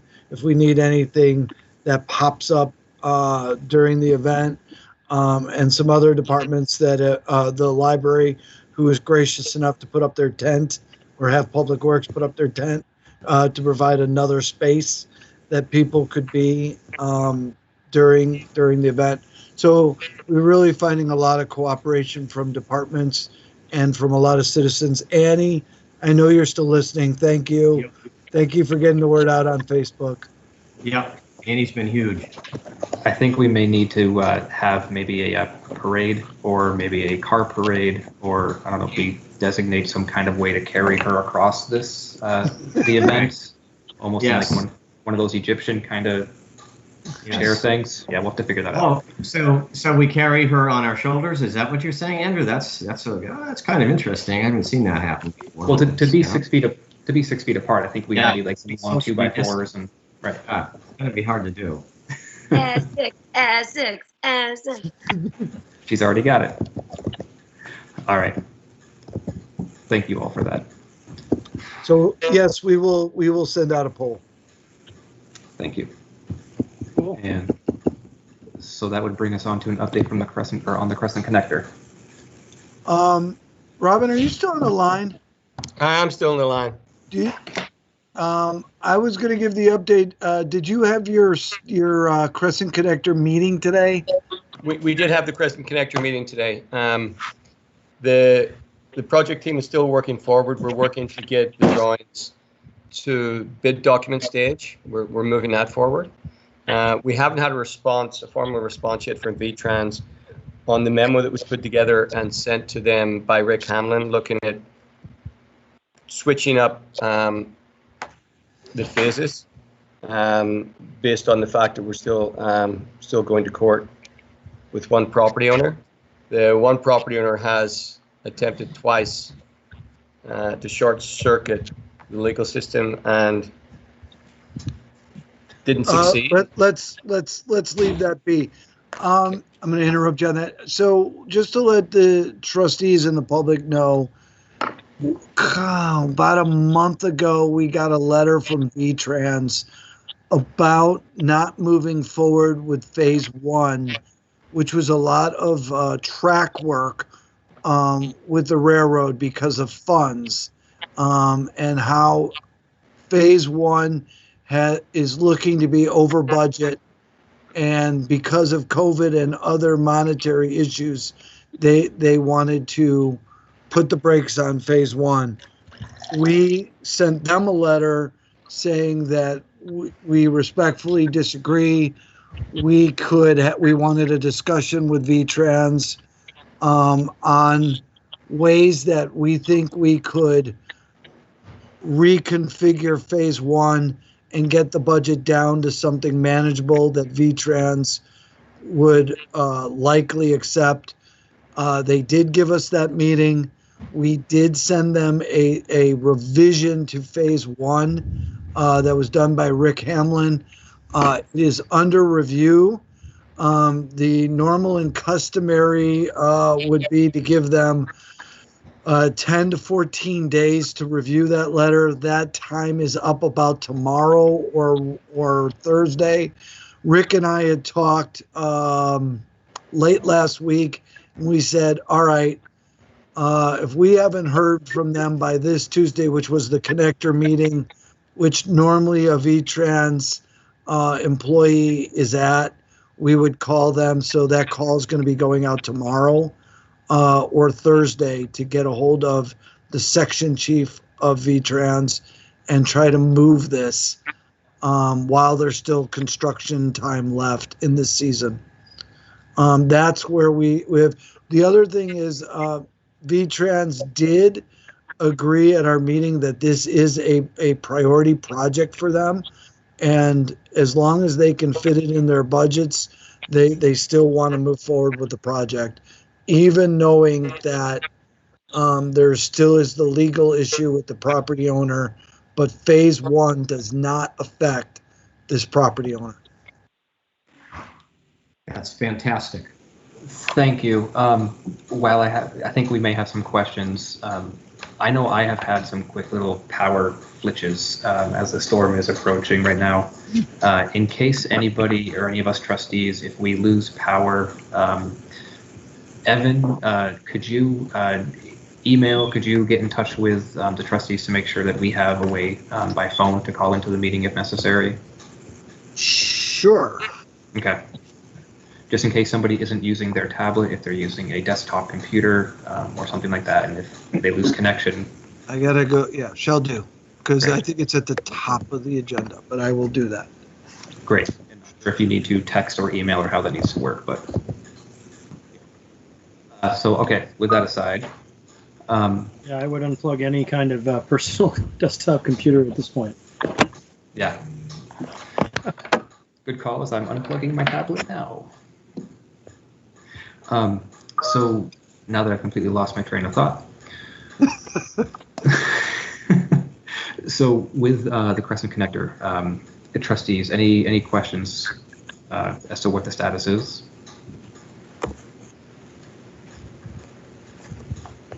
Can quickly, Evan, what does the phase 1 change?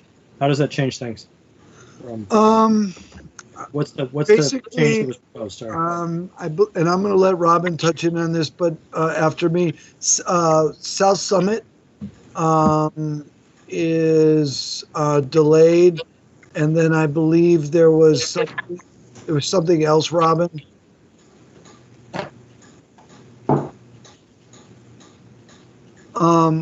We're moving South Summit around. It would not be in this phase.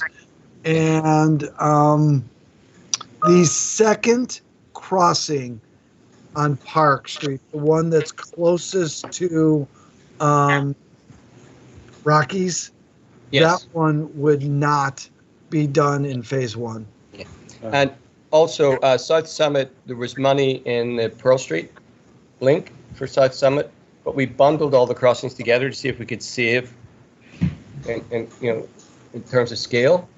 So that funding hadn't been used, so we're stripping it out and putting it back into the Pearl Street one, so it reduces the overall cost of the connector road project, because there was funding in the Pearl Street one left to do it. I hate to ask, but do we have what's the new guesstimate? It's a moving target. Even today, we didn't come up with a number, but we reduced it quite a bit by the work that Rick Hamlin did to reconfigure the phasing. So my bad. I did not mean amount. I was thinking in my head and not speaking clearly. I meant date for completion. If all goes well from here on out. Very fluid. Yeah. Okay. It's very fluid. One other thing is you have to also understand. So this work was bid by the railroad. They agreed, but VTrans is the payer, and in doing so, we would have to get the contractor, the apparent low bidders, to agree to any changes and not violate any federal highway standards for bidding, because this money is Fed money going to the states. So it's complicated upon complicated. But we're swinging.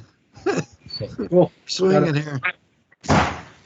Yeah, the federal money is basically fixed, but the state money changes every year based on their budget and the amount of money coming in. So they're retooling their budget every year, whereas the federal money is constant. And it's a combination of both for this project. Okay, thank you. We may have lost Kathy. I see that. It says that she was going to join by phone. I think that's what that means. So. But, Hi, I am here by phone. Great. Franklin County is having quite the storm, and my power is blinking. Thank you Shoot. for checking in. Should we go to Caddyshack and say, I don't think the heavy stuff is going to come down for quite some time, Your Excellency? Oh my God. It's yellow and green outside. That's not good. It does not look good. Anywho. Nice. So anyway, do any of their trustees have any other questions on the Crescent connector?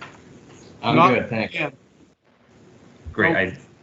I do appreciate the update. I know it's been a while since an update has happened on this. I really want to make sure that the trustees as well as the public had an opportunity to at least hear about the update, as there's a lot that's been going on. Sure.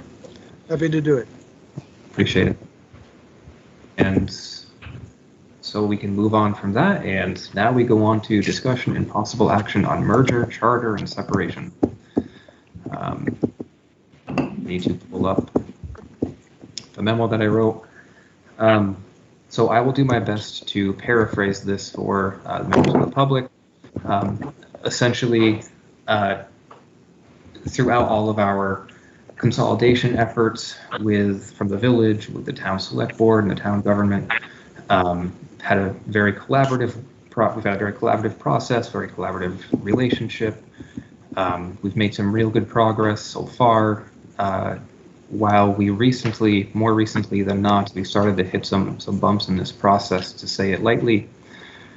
Something we haven't done yet is we haven't really had the opportunity with some of the recent discussions, had an opportunity for us to just talk and for us to really just have the blunt conversations that we need to have. As you scroll down through that memo, you'll see that there are 5 different points that I'm proposing that we talk about. When I crafted this, these were my thoughts as to the topics that I think that we really need to talk about and come to some kind of conclusion on, ideally tonight, especially for those that have a defined time. And what I would like to do before we really talk about any of them is I would love to hear from the trustees as to whether there is anything else that they would like to talk about, and or if there are any of these things that you would like to take off of the list to talk about. And for whoever is controlling the screen, if you wanted to scroll down to those 5 points so that way those watching knew what we were talking about. Thank you. No, thank you. That's very helpful.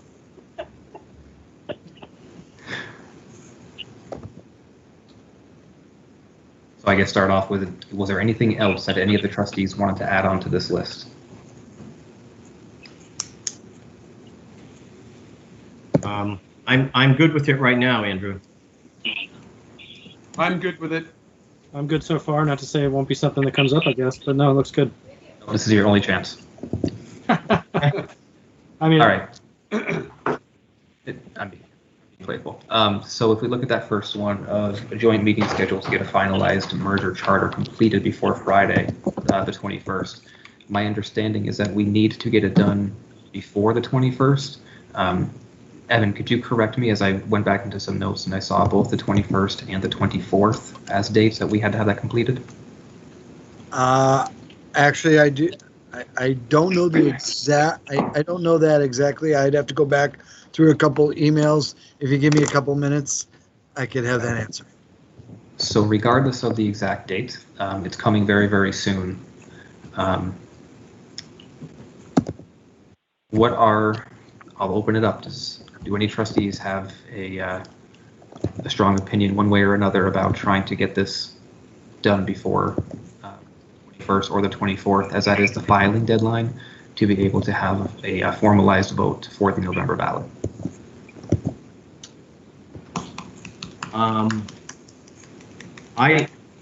I would be interested in putting the question.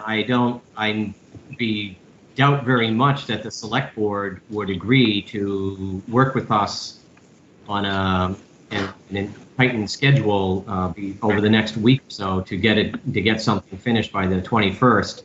I don't have that impression at all that that's where they are. If we think it's worthwhile to just at least formally ask them, so we can at least say we asked them, I'd be willing to ask them or have you ask them, Andrew, but I don't hold out a lot of hope that would happen.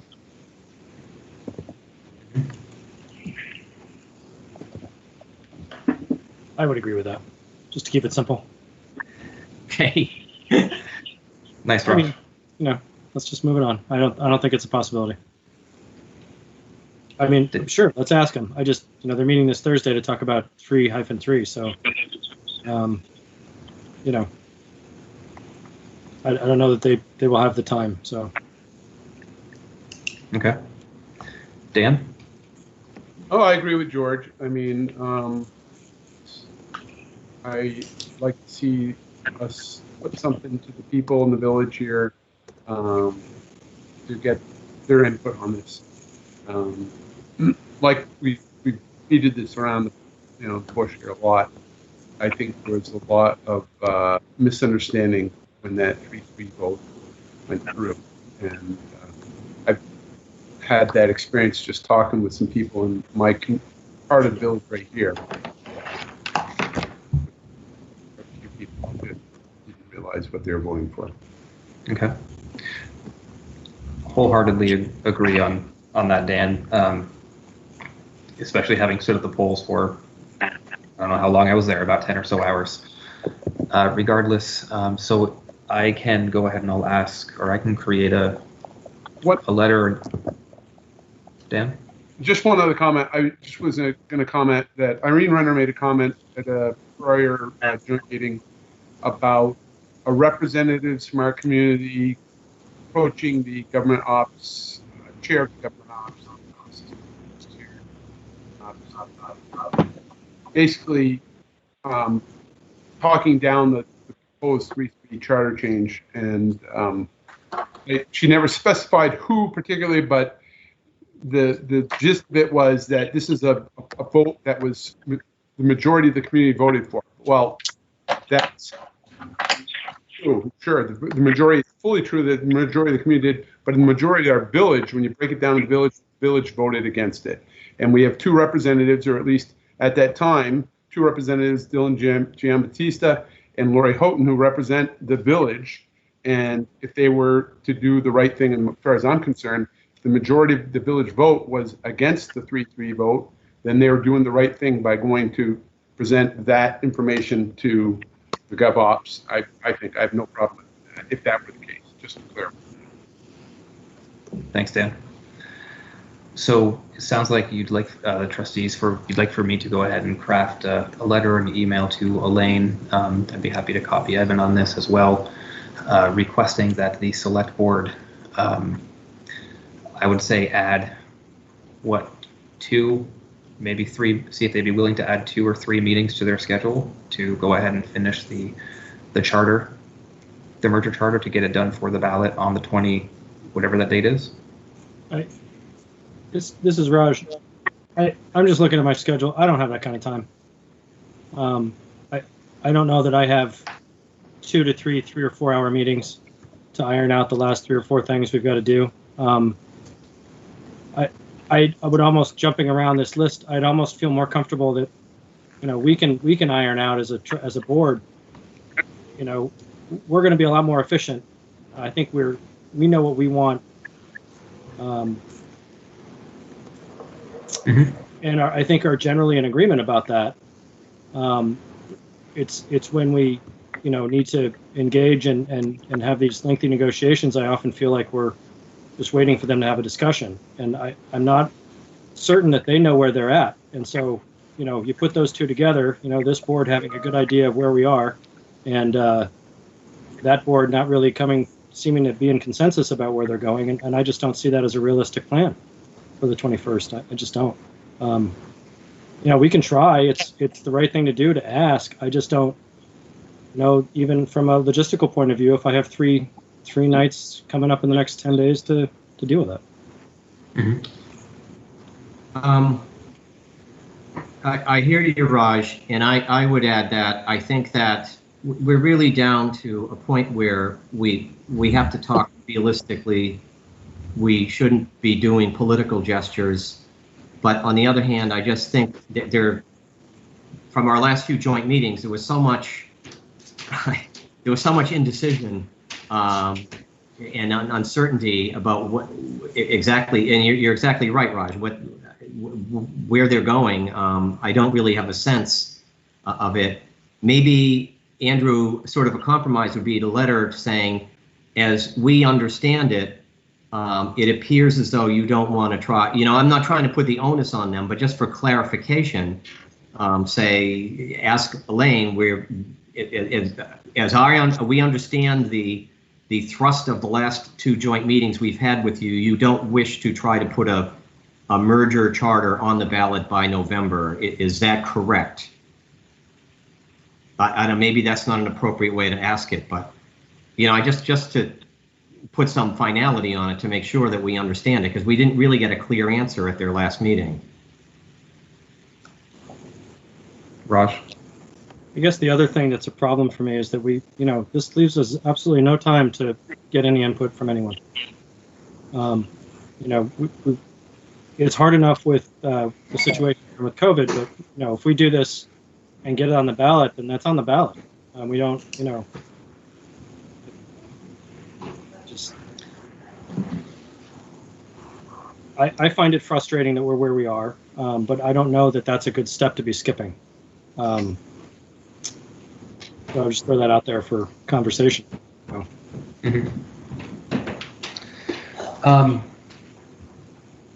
So let me just add to that just a little one more sentence. I'm sorry. And I feel like folks in the town outside the village have been kind of whipped up and sort of engaged. And I just feel like we're just starting to get village residents to pay attention. Maybe they've been paying attention and we just haven't heard from them, which is great. I'm not being condescending when I say that, but I just feel like just now I'm starting to hear from people. And so to think that in 10 days we're going to be able to get enough feedback from people maybe just starting to pay attention to this as village residents, it just, again, that's where I'm coming from with that. I just don't feel like we'll have that time. Well, no, I hear you, and I personally have struggled with this. And I've been struggling with this for a little while. What my gut is regardless as to whether we ask the select board or not, what it would feel like we would be doing is rushing through the process. We would be rushing through the effort to get it done versus drafting a charter that is the best charter, or that is a charter that really is the best thing for our community. In order to have that, the word negotiations has been tossed around, which is something that personally I know I find frustrating, as to me a negotiation is something that you do when you have an aggrieved party. A negotiation is not something that you do when you're trying to create the best community possible. So that's where I'm at a little bit with this one. George? Yeah, I mean, I agree with your thoughts there, Andrew. I mean, I would say we've been working on this collaboratively for 2.5 years now. The main decision points that led us down this path were made jointly and unanimously with the select board. For example, hiring an attorney specifically to advise us on how to write a merger charter. As far as the actual charter work goes, in my mind, it's pretty much done. I mean, I think the most contentious parts are finished. What's left? We had to make some kind of a decision about what we're going to do about a planning commission versus a development review board versus a zoning board, and what the makeup of those boards would be and how they would serve and so forth.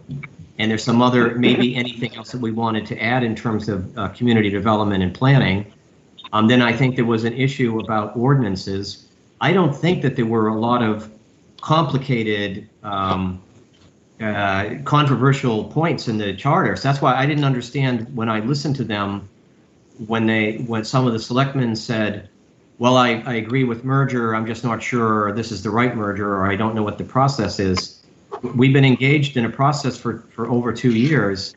And I mean, to go to Dan's point, last February, on behalf of the governance subcommittee, I wrote a letter to the government ops committee in the legislature, outlining our financial plan and making sure it was okay that we phase in the village's costs into the town general fund over 12 years.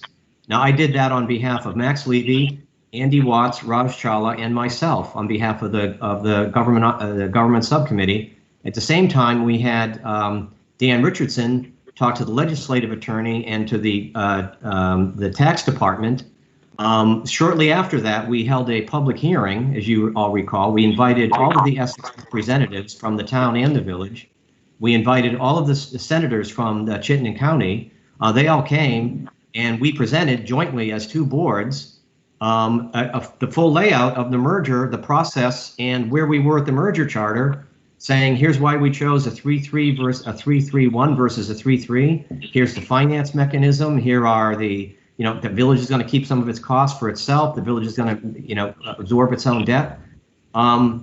So of course the government ops committee knew all about the merger well before the 3-3 thing arrived, long before it arrived. Why wouldn't they know about it? They were fully informed about it. So I'm not getting where the select board is right now, saying, well, we don't know where we are and we don't know what the process has been and we're not sure we followed the right process and we're not sure if this is the right merger. That's what's really concerning me here. What have we been doing for the last 2.5 years? So I mean, in my mind, I think we probably could, if we really did a focused effort, we probably really could get this charter done by the 21st. I don't think that there are major hurdles. Things like, aligning ordinances, that could be done after a lot of that stuff could be done after a charter is approved. And in terms of community support and information, you're talking about a November vote. We would have September and October to inform and engage the community about it. My feeling is I just think that the select board just doesn't want to put it on the ballot in November. I think it's plain and simple. I don't want to play political games with them and force them on the one hand, but it might be a good idea to just get some clarity from it. Anyway, those are my thoughts.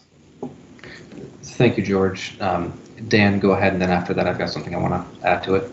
Okay, just to piggyback onto what George is saying, that this is something that we've batted around for years, and what I hear from the select board is, as we approach a final charter, new charter, it's almost like it's getting too close to the date and there's a resistance.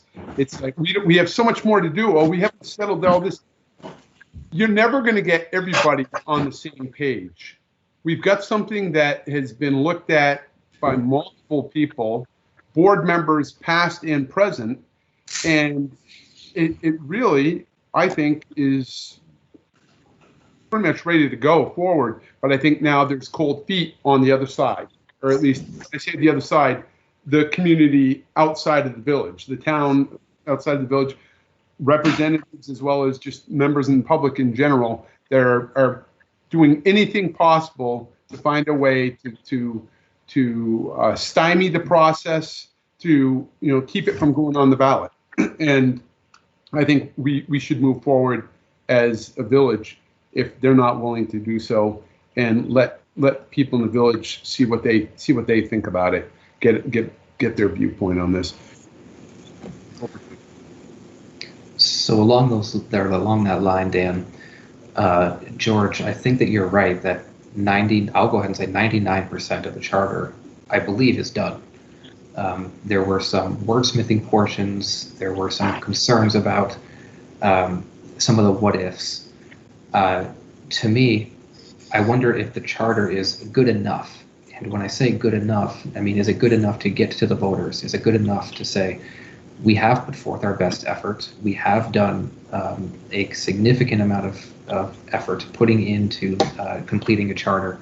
And no, it may not be perfect, but is it good enough to get a vote? And should it pass, it then goes on to the government ops committee. So if it passes the village, if it passes the town as a whole, it goes on to the government ops committee, where if there is a glaring hole, they can fix it. They can work with us to fix it. And so do we, again, as Mr. Shung had said earlier, do we need to let perfect get in the way of progress? Or do we say, hey, this is good enough? And maybe it is a trustees approving the charter as it is and saying to the select board, before the 21st, could you have a vote as to whether or not you want this onto the ballot? And that right there would then signal whether they wanted to continue with this effort or not. But it would at least, it would move this process forward. Okay, I'll let Roger, Danny respond first.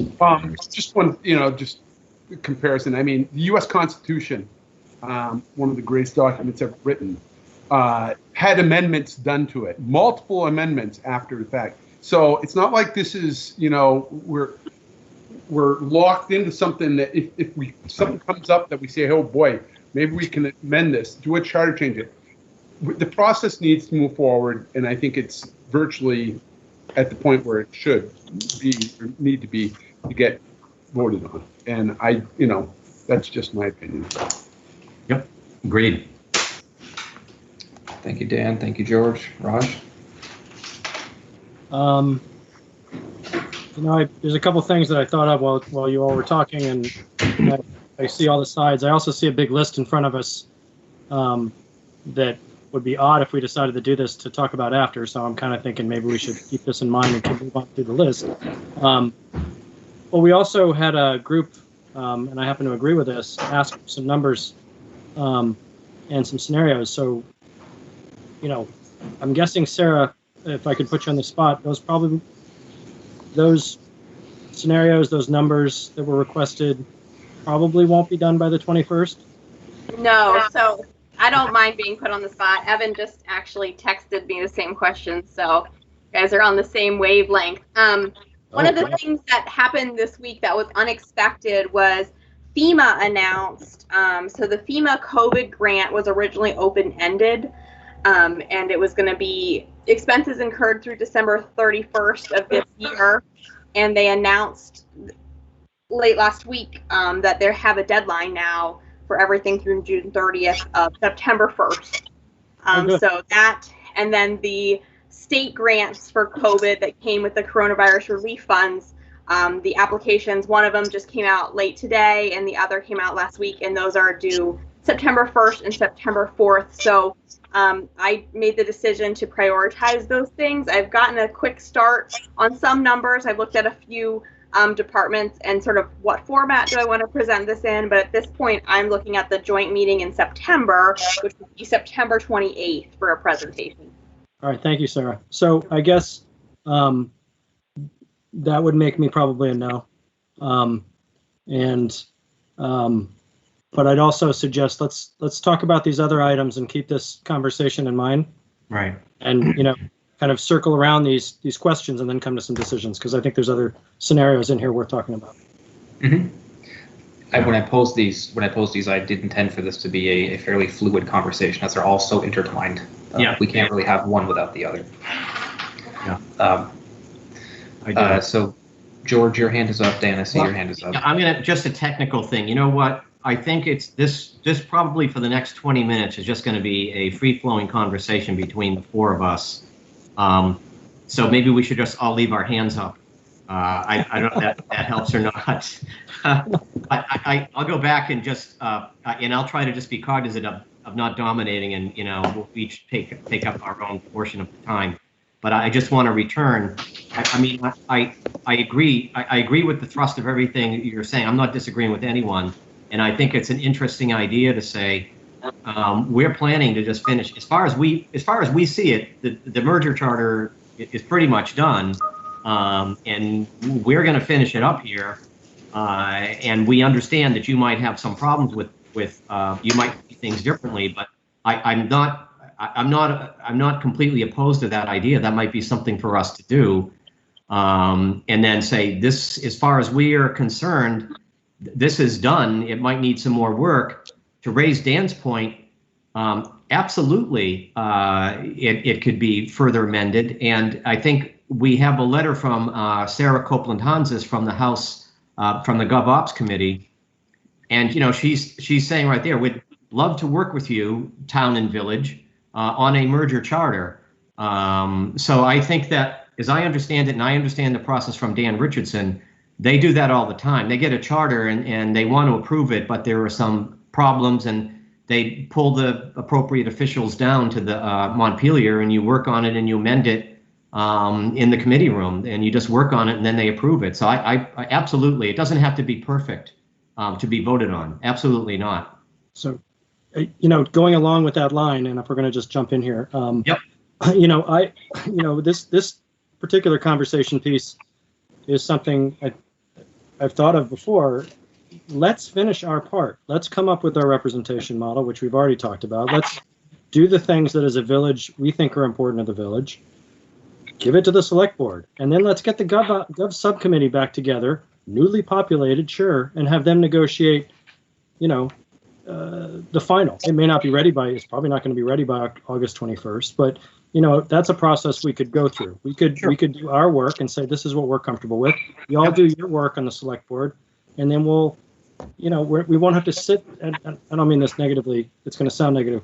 we don't have to slog through 2 or 3 meetings as a 10-person group trying to get through everybody's speaking point. We get the 2 and 2. Select board, you pick 2 people. Trustees, you pick 2 people. Get in a room, figure it out. And, and then it's ready when it's ready. And then we can get the numbers. Then we can spend our time once the village trustees finish our version of the charter. We can then go out and really engage the village residents and say, here's what we've got. Here's why we've done this. Here's how it will benefit you. Here's what you're, we can just get on with it. And I think once we get to that point, it's going to be pretty energizing. We can move on to some other things that we all want to get to, besides this. And when they're finished with their version, we can ask them to try to do it by a certain date. I don't know, we can be polite and requestful and, but I think there's something to saying, look, let's have a smaller group do the final, and then we can still vote, so they'll come back and say, yes, we have an agreement, and both boards can still approve it, and, and if that happens and the select board says no as a whole, then the village has some decisions to make, and we can make those, and we can still hold our own vote on it, and that's a whole nother set of discussions on what we do after that. But I agree with Raj, and I think the momentum is here right now, and I think to step back from this process would be a big mistake. It just wouldn't. I think we have a lot of good energy in the community behind this whole project now, and it'd be terrible to let it go to waste. Yeah, I agree. So what I think I hear you saying is that, and to you, I think it's to Raj and to Dan as to what you were just saying. What I think I hear you saying is, let's not approve the charter as it is. Let's get another governance subcommittee meeting or group together to hash out the details and come back to the joint group or to the joint boards. Is that? What I'm saying is, let's as a group of trustees find time to get together with one item on the agenda and finish our charter. Okay. If it was the charter we want, here's what it is. We'll finish the last few items, and then just say, look, here it is. It's on our time. It's our schedule, and this is our wish charter. You guys go do yours, and let's see where we can meet. And the meeting part, the negotiation will happen by a newly populated or repopulated gov subcommittee of 4. Right. And that way, I think what we're trying to get at, my idea there is to get more efficiency out of the process. Yeah. And let the boards move on to other topics while this is still going on. And Raj, I don't think, or do you think we would get that done by the 21st, or are we saying we're not going to try to get that done by the 21st? We're going to try to get it done, not by the 21st. 5 of us could probably get it done in one night. Well, if you want to give it a shot. I mean, but I don't think that they will. So I think hanging on the 21st at this point, honestly, I think November's probably done. I mean, that's just my gut feeling is November's out. We talked a couple months ago as a big group and decided that, maybe this wasn't a great time to have the community come together and try to decide this. And I'm not sure there's going to be enough people that have changed their mind on that. Plus, like I said before, I mean, Sarah's not going to have the request in. I still want to see what that looks like. A lot of people in the village have been asking for that now. They're frustrated. I do think that there's value in seeing what those numbers are. And frankly, if they're what a lot of people think they might be, that may jog some folks in the town outside the village a little bit to say, you know what, we do need to think about this more seriously. And I think that's part of the impetus. It may not be, but I think without that, and Sarah just doesn't, it's going to be when it is. And so it's just one scenario. It's one approach. I'm not saying it's the right approach. I'm just. What you're saying. So taking that approach, I think it is fairly safe to say we're not going to get that done before the 21st. And I'm looking at this from the schedule, frankly. To warn the meeting appropriately, we would have to warn it for next week. And then to get it to the select board for them to then do the same thing. Just realistic terms, that's not going to happen for them to get that done. And I do hear that, and I can agree with at a point in time when so many of us with children are figuring out what are our kids going to do? What are we going to do with school? How are we going to finagle this? What is that going to mean for our work situations? Is now the time to have this conversation as a community versus continuing to have these conversations or to have these meetings after the fact and to just lose that November timeframe. George, is your hand up as a holdover? Or? Okay, it's a holdover. It's a holdover. I might jump into the conversation again though. So, but I'm listening. Sorry. But also, also keep in mind on that note, Andrew, that we have a whole nother community engagement that's ramping up right now. And I feel like we've seen it before in our community. There's only so much bandwidth, and you add the complications with going back to school. I think you're absolutely right, and it is where we are. I think we have a good case to make for merger. I think we should keep at it, and we're very close. Yes. And I think the more time we can spend letting people know why it's important and what's actually in the charter, not what has been told to people that's in the charter, and not some obfuscation of some crazy. Never mind. I think giving people the time to digest and understand it, and then see the financials. And again, I'm not predicting where they're going to come. I have an idea. I could be very wrong, and then we all may want to, but.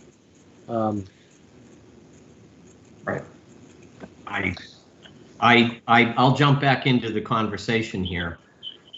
As far as I'm concerned, it costs $4 million a year to run the village of Essex Junction. Yeah. And not a single penny of that is wasted. And the people in this community are every bit as deserving of the same level of municipal services as every other community in Chittenden County. $4 million is what it costs to run the village of Essex Junction. That's not fluff. And by our last pretty accurate estimate, somewhere between $7.5 to $8 million was taken from the town, goes into the town, from the village and into the town general fund. And that's what helps run the town of Essex. There might be some fluctuation around the numbers, but there's not going to be, it's sort of like the issue we just talked about with Park Terrace. There's no magical thing there. It's all pretty straightforward. There might be a little bouncy room in there, but it's pretty straightforward. I'm going to just digress a little bit more, gentlemen, if you don't mind, and ladies. I said this before, I looked at the community of Rutland, which is about our size, Essex and Essex Junction combined. I looked at South Burlington. They're both about our size. Rutland this year, $21.5 million. That's their total budget. South Burlington, $24.5 million. The combined village and town municipal budgets, $19 million. So we're running a flight club community for less money. So the idea that somehow there's fat out there in the village budget that could be cut by some negotiation is ridiculous. And and this is not the time to be bringing this up. So I'll be surprised if the numbers don't show pretty much what we've been expecting all along. But I think you're right. We have to wait.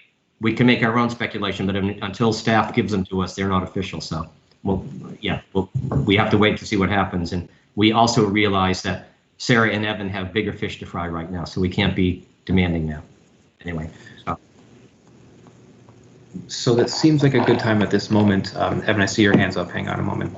How about if what we do is, if the boards, we just take a moment, let that kind of sit in. I see Evan has his hand up. I see Sarah has her hand up. They're not any longer.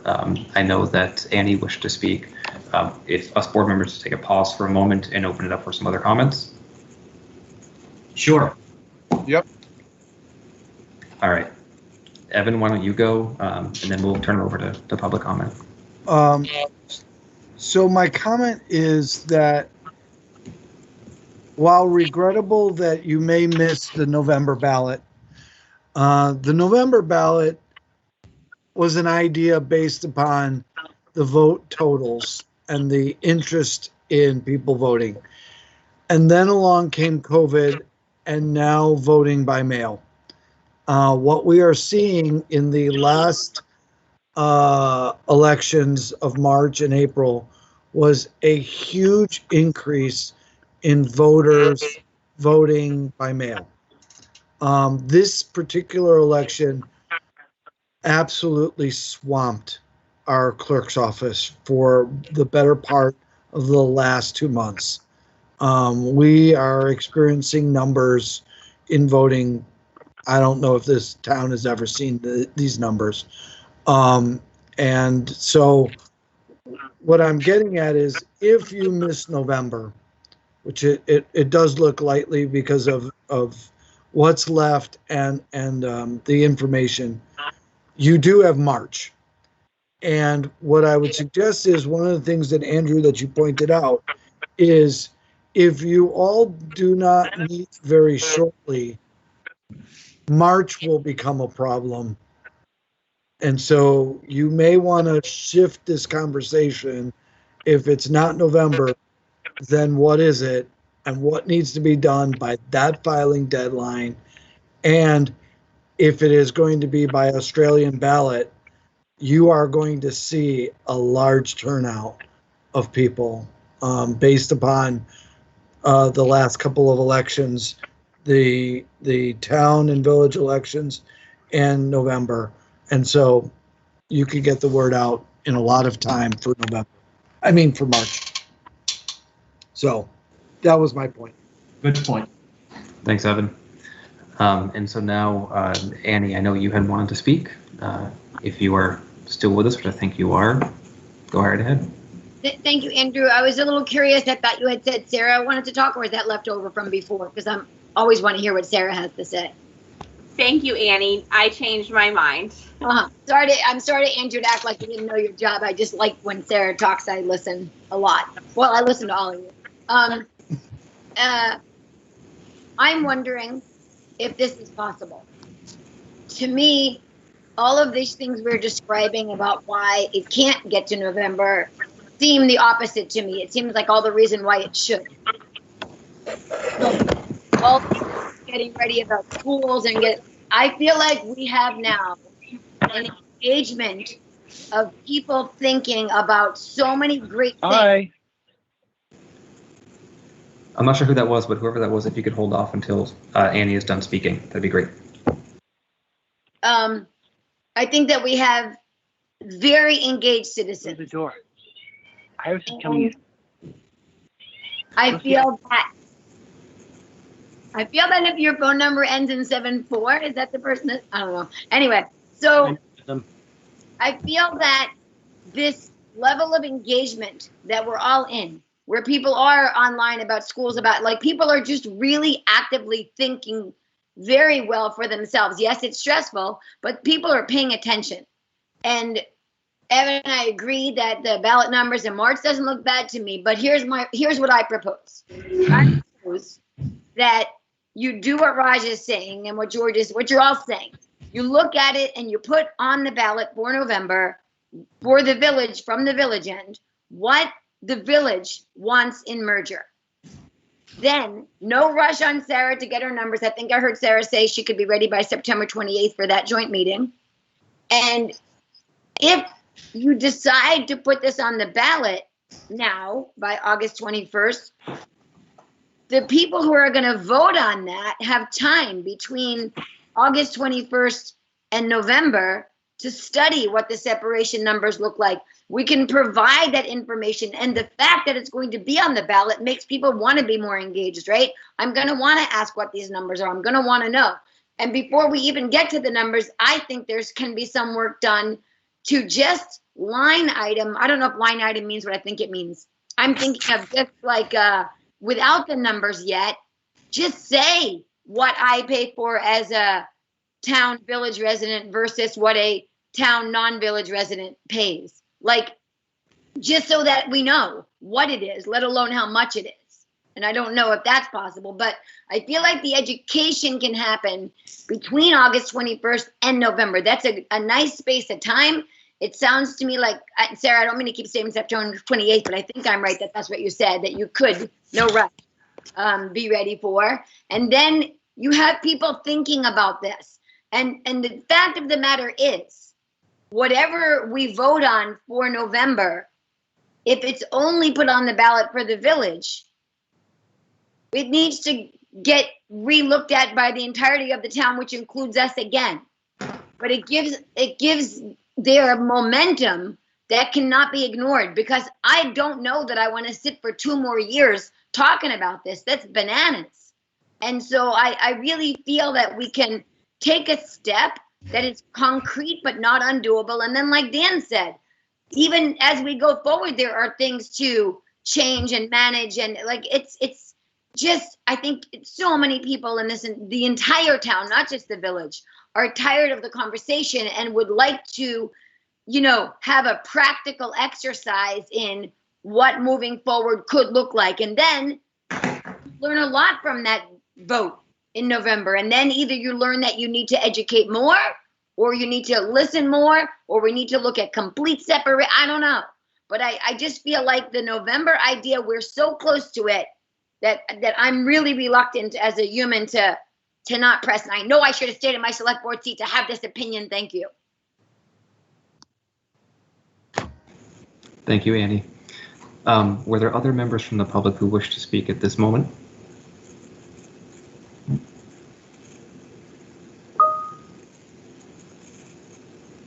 Sarah, go right ahead. Sarah, you're muted. Thank you. Gosh. I'm kind of torn about the November issue. But what I wanted to make a comment on was, I don't think that I would like to also talk about dissolution and what that would look like. Yeah. And some of the advantages and disadvantages to that as well. So I think that needs to be included in the conversation as well. As far as the immediate thing, I agree with both Annie and both the trustees. I think it's a very difficult time, but there is momentum as well. If you went back to your thought about meeting to get just the charter done on the village end, it does. My question would be, does that still sound like something you guys could do, or is that just too much work in a short period of time? I think to answer your question about whether that's too much work or not really depends on how far we want to get. If we want to make it the absolute best charter and what we would call as close to perfect as it possibly could get, I think it would be longer than 1 meeting, quite possibly longer than 2. I think the other reality is we would certainly be doing it in a near vacuum, and that the capability to really pose questions beyond the board and engage the public is pretty minimal outside of basically a meeting like this. Yeah. Well, I can tell you that as far as a village resident, my momentum about this issue is not going to stop, because it can't stay status quo. It just can't. So we will be continuing to voice our opinion about that. This stay separate and keep what's shared is just unacceptable. It's unacceptable. And for those who are out there that are in favor of that, that's just not going to happen. So if the legislature is not going to let us separate, which is very possible, then we need to dissolve in order to get what we deserve as village taxpayers, which is not to continue to pay through the nose all these years. So I guess that's it. Thank you. Go ahead, Raj. Yeah, so Sarah, you mentioned disillusion and that needing to be part of the conversation. And I guess that's what I mean when I say I think we need to see the numbers that Sarah eventually, that were requested. I think people need to see that scenario, and that needs to be part of the conversation. So I just wanted to be clear that that's kind of, I equate those two things. And I do agree with you that is an important part of the bigger picture. And I do hear, it's interesting, through this process the last year or so, I haven't heard from a lot of village residents until the last month or so. And a majority of what I've heard from village residents are along that line. So I think that there's a level of frustration building. So yeah, I hear you. Yeah, thank you. So I know George and Sarah Macy, you both have your hands up. Are they to address something that Sarah had stated? Sarah can go first. Go ahead, Sarah. I just want to jump in here for a minute and just sort of reiterate what I heard that was asked of me to put together. And that was not anything, there was no speculation in that request, which I appreciated very much. If we're going to start talking about, you know, the item that I'm working on, I'm actually going to share my screen. I have one department in a format that I think is going to work well for the project. And I think that it's up on your screen now as well. This is a draft, but this is what we're looking at now, is what are current costs for every department in each budget. How are they funded? Through non-tax revenue sources, and then through town taxes, which are then broken out by town outside the village taxpayers, and then village taxpayers, and then the village budget, and then break that down into what's the actual dollar cost for different areas of the town. And so what I heard at, you know, when the formal request was made was really to look at this sort of detail, which then we can take and we can say, what is that? Hi, Dan, I see you taking a picture. I can email you this file too. That we can really, you know, we can take and have a conversation from here. But this is based in actual numbers. They were voted on. They're still FY20 numbers because COVID put a wrench in FY21 things. These are concrete numbers. This is not me saying, hey, if we separate, I think that the best way to split the cost of police is by, number of residents or number of calls or some weighted percentage of those things that changes every quarter. So I just want to be really clear that the project that I'm working on is looking at the numbers as they stand now and how they are funded between town outside the village taxpayers and village residents. And then from there, anyone else who wishes to, you know, speculate and talk about how the future might play out can use those from a starting point. But nothing in this analysis is going to tell you what it would cost if we, you know, separated and shared, if we just separated, or if we dissolved. So I just want to be really clear about that. And I'm sure you'll hear that from me again. That's all. Thank you. Sarah, thank you. That is amazing. Seriously, that the flow of it, the design of it, really looking forward to that. You're a wizard. Okay. So thank you, Sarah. George. Can I jump in? Yeah. Yes. Let me, I just want, and I appreciate that, Sarah, and I also really appreciate the note. I've got so much to say about this. I could just go on and on, but I'm not going to. But I'm going to try to just get it. I like the note that we say, and again, I'm not trying to stir the pot. After 8 years of trying to bring it all together, I am concerned that, you know, when we present numbers that say, hey, everything's great. Oh, there's just a little tax rate difference between the village and the town. That's great. That's very politically correct. That's very harmonious. And that helps. And it's aspirational. It says, let's move forward. But then what we hear are people say, well, if everything's so great and everything's so harmonious, what's the big deal? What's the village complaining about? You see? And that's the problem I have. So I like the note that you say that the town community development office, who are all wonderful people, but it does no work inside the village, even though it receives something like 45% of its funding from the village. And that point, unfortunately, as politically painful as it is, has to be reiterated because folks just outside the village don't understand that. I'm going to make another point. Right this year, I've got hard numbers. It's about $925 for the average village home that they're paying, in addition to what the average townhome throughout the whole community is paying, something around $1,500. in municipal taxes to the town this year. The average village home is paying an additional $925. So that's the issue. That's the issue. And as Evan said, if you're going to merge or separate, it shouldn't be just about the money. But when we keep saying year after year that there is this fundamental economic injustice here going on that we see as very, very important, and the town outside the village says, well, that's just you know, if you didn't, you're just getting some extra fancy stuff. And we keep trying to deliver the message.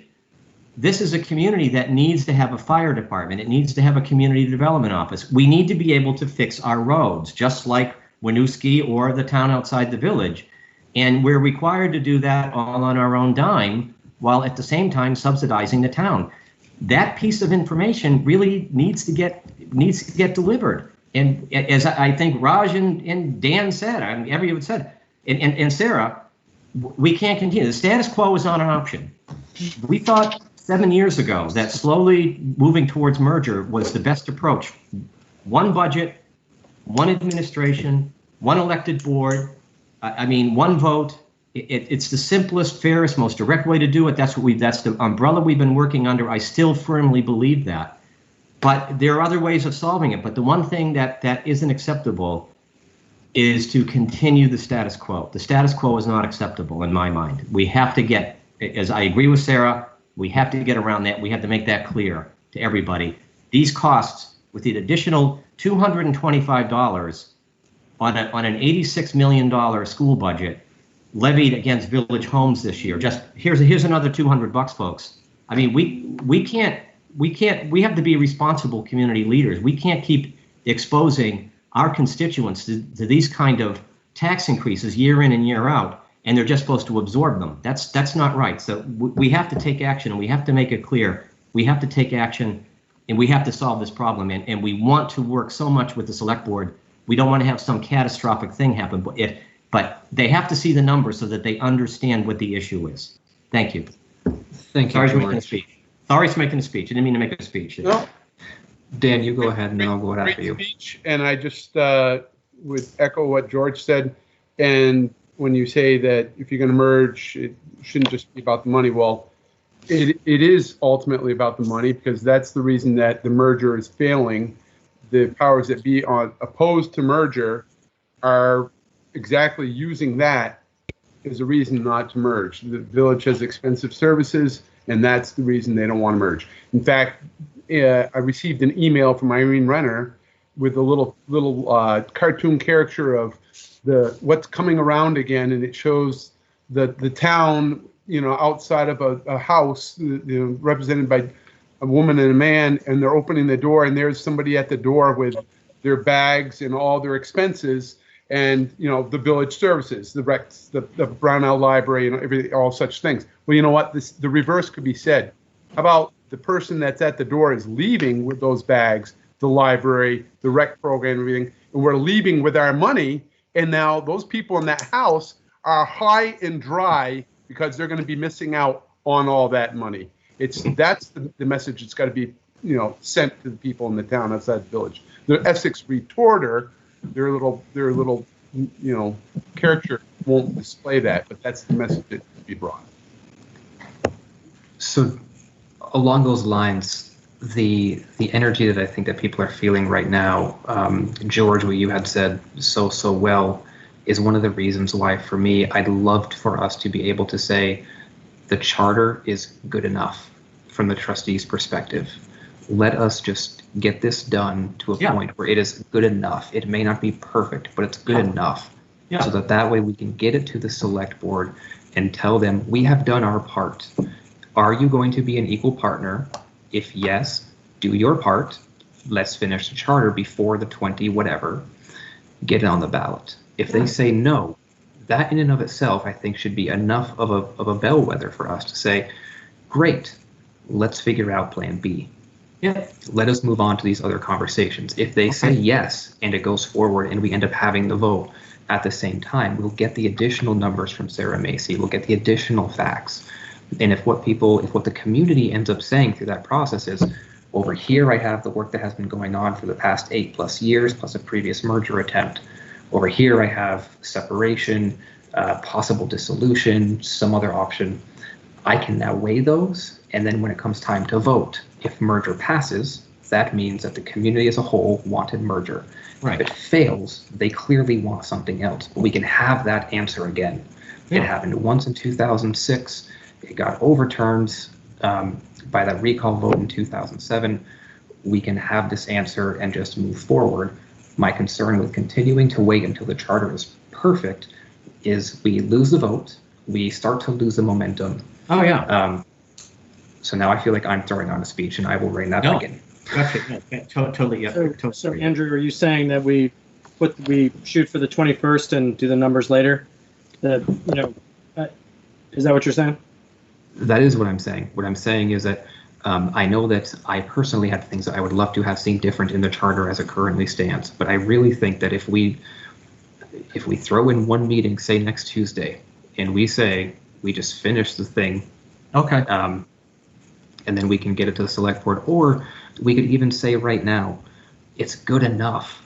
We have already tackled the controversial pieces. It's really, I think at this point, it really is wordsmithing.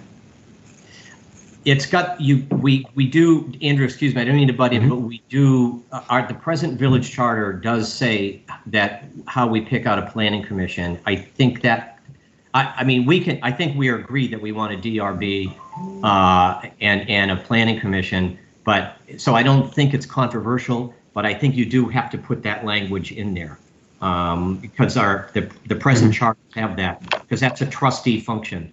And it would be a select board function in the new community. So, but again, I don't think it's highly controversial. I don't think so. I think one session to finish it, and any other outstanding issues, I think we could do it. Yeah, one. I think we'd need one more meeting, really, probably. So what that would mean, though, is we would then need to. The select board meets again on a date that I don't have currently in front of me. What was that, Raj? Thursday the 13th, but to talk about 3-3. So the select board meets again Monday the 18th. I'm sorry. Meeting. Yeah. Right. So you're right, Raj. So they meet the 13th. They meet again on the 18th. If we get this done before the 18th, the likelihood of them taking, I don't want to assume the likelihood of them taking it up, or if they would need to warn a special meeting, that could be a problem for them to figure out. But that is a solvable one, though I think we would need to get it completed before the 18th so they can at least have a request. So I would say then, should we go for the 17th? But George's hands are going up. One thought is that I could use the language borrow the language that's in the village and town charters now that says how a planning commission is chosen and put that in there. I mean, it's pretty boilerplate for how a DRB would be chosen. I think it'd be a 7-member DRB, a 7-member planning commission to be chosen by this select board, and they would have rotating terms of 3 years. I don't think I could put that in there since I'm not trying to say I'm going to take over the process, but I could, since I've been working on the charter for 2 years, and I think we had kind of sketched out some draft language. I think I could put that in there and we could declare it done if everyone wants to do that. If you want to say I do that, I can certainly do that, and I can take a quick look at it. I don't think there's anything else that's really outstanding. It was just getting the language done and just wordsmithing the language and getting it in charter appropriate. What representation model are you going with? Well, that's a good question, because I mean, we had chosen originally 3-3-1 in order to get around the very problem that the sub-ops committee, the GovOps committee is saying we don't like even numbered boards.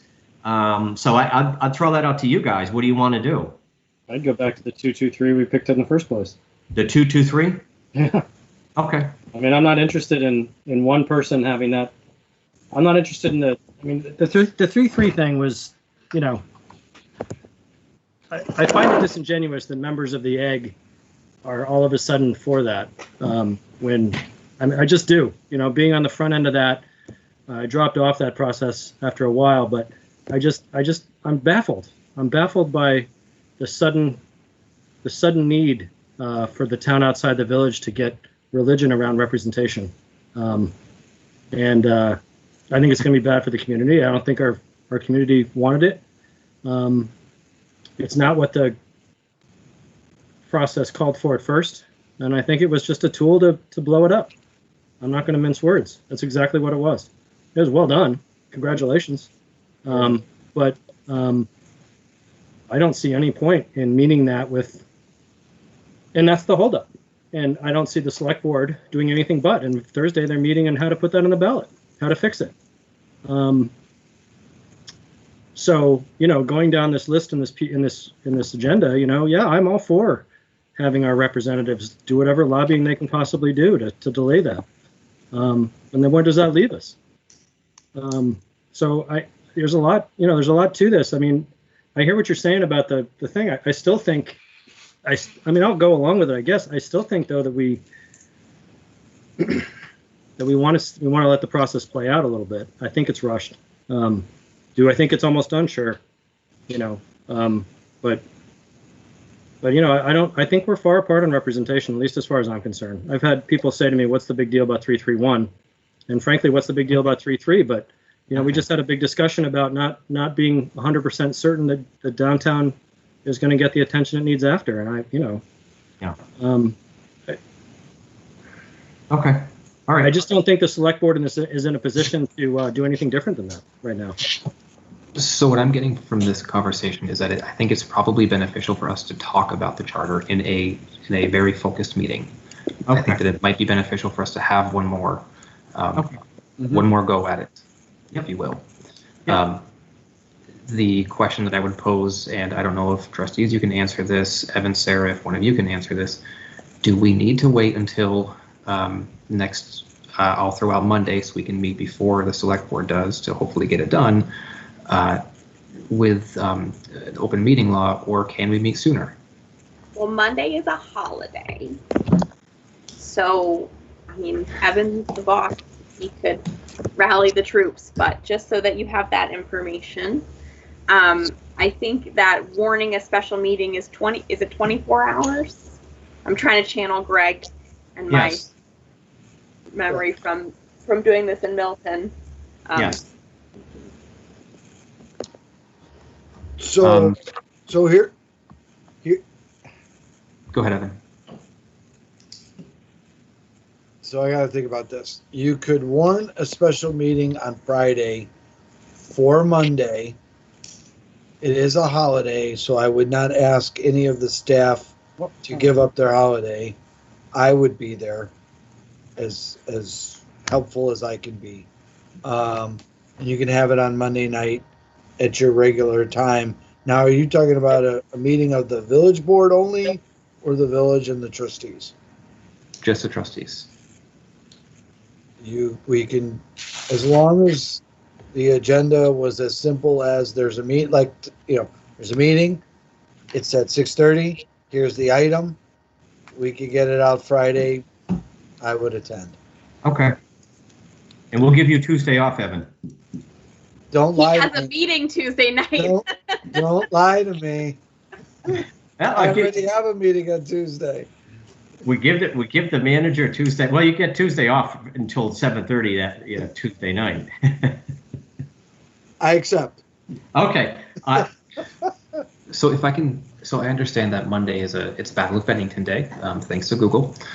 Totally forgot about that. Oh yeah, that's a big day. It is. Is there a reason? Is there a reason why we can't Friday? And I say that so that way we can give the select board time to read the charter that we could finish in advance for their their Tuesday meeting. Have the meeting on Friday. Friday night party. Isn't that going to with the downtown are open in open and outside festivities? Outside and open. Yeah. Outside and open. Wow. For that. Just throwing it out. I'm game. We can socially distance and do it with our cell phone. Guys, Raj is shaking his head, so I don't know. This doesn't look good. It doesn't look good. Raj is saying no. I've worked every night this week. It's the busiest week I've got at work of the year. That's the one night I wasn't working. I'm not doing it. Gotcha. What is it you want to get? Let's be like, again, we're kind of just talking freestyle here. Mm-hmm. What exactly is the advantage of, we need to get it to the select board before they meet on Monday? I can guarantee you it's not going to get onto their agenda. They won't put it on their agenda. So what is it exactly that we're going to achieve by getting it done by Monday before they meet? I'm not saying it's not a good idea. I'm just trying to understand what you want to, what we want to do by that.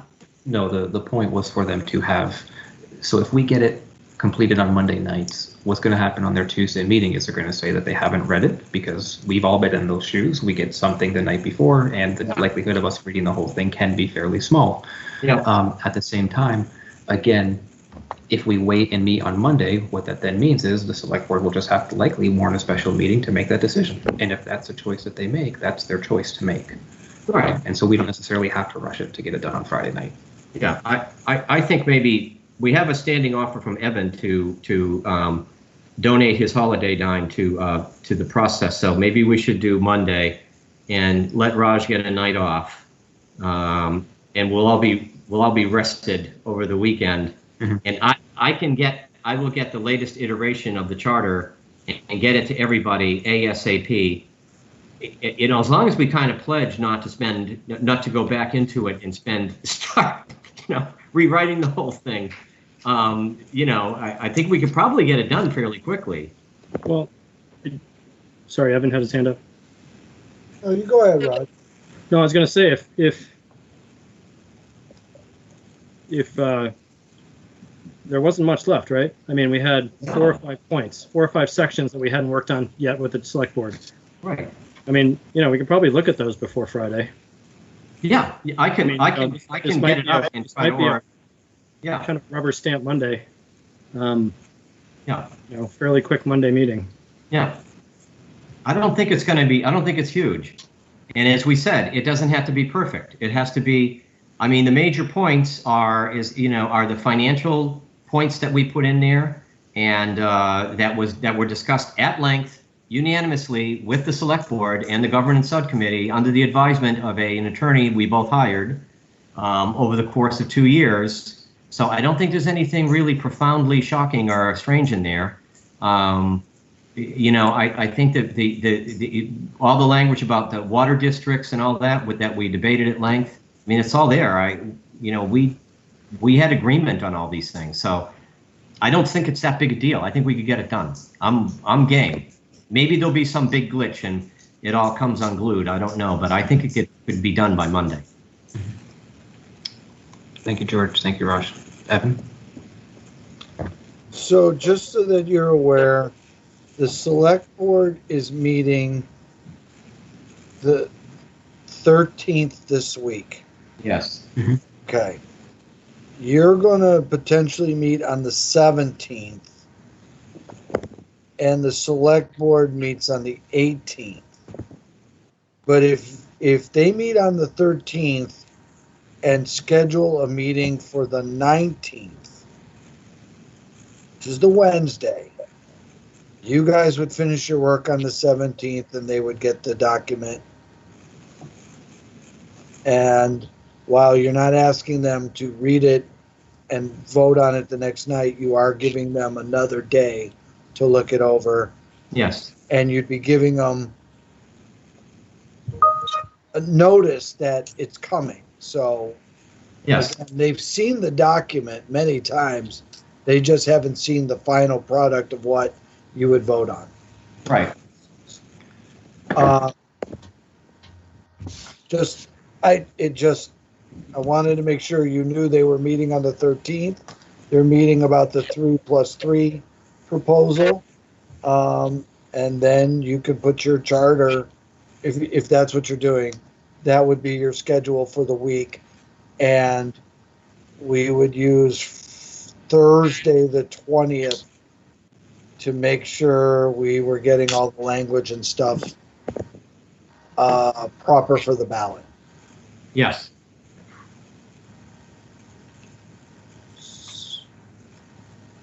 Raj? So what would the process be for ironing out differences with that timeline? It wouldn't be any. Right. So how do we get it to, because there will be. I mean, I'm trying to be a naysayer here, but there will be, there will likely be disagreement. Yes. And so I don't, in that timeline, again, I'm not trying to be a jerk. I just don't see. Yeah. I don't see where that comes together. I mean, yeah, we get it done and we can say we did it and they didn't meet us, I guess, but it doesn't really get us anywhere that we weren't already because we don't have time. It gets us in our village. If we do it up, we present it to the voters in time for us to put it on the ballot for the village. The village gets to weigh in on it. Whether the select board wants to, argue the wording and all the other stuff, that could go on in perpetuity, and that's what they want to do. That's the whole process. That's the basis behind the 3-3. That's the basis behind all of this stuff, is to just, like I said, to just keep stirring the pot and saying, oh, we're not ready, we need to do this more, we got to do this, and that is not tolerable. It'll go on forever. I'm tired of waiting for them to come to an agreement on anything. You know how difficult it is without even this issue, on most issues with the select board coming to an agreement on something. It's very difficult. Over the years I've seen, it's not an easy process. The village has been much better with that, moving things forward. And I think we need to do that for our people in our community, our constituents. The public needs to, we need to do that. Well said. So it sounds like we will have a meeting warned for the 17th. Evan and George, I see you both have hands up. I'll let Evan go first. Mine's a holdover. Oh.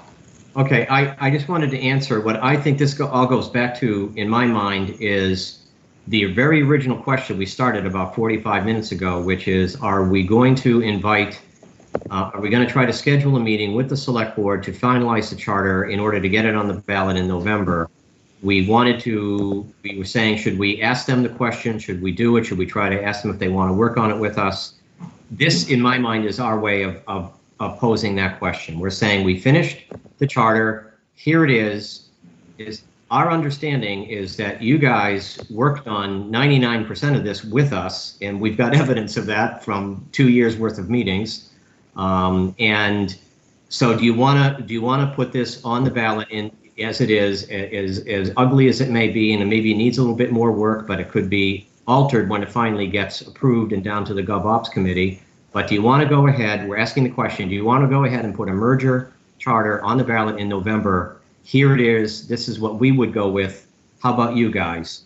And we're not trying to play political games. We totally get that they may say no, but you asked the question, to go answer the question, Andrew, should we ask the select board to work with us to get something on the ballot? This is our way of asking them. This is what we would put on the ballot. That's how I see it. That's how I see this. Agreed. Okay. So I feel like we've got some resolution there. Okay.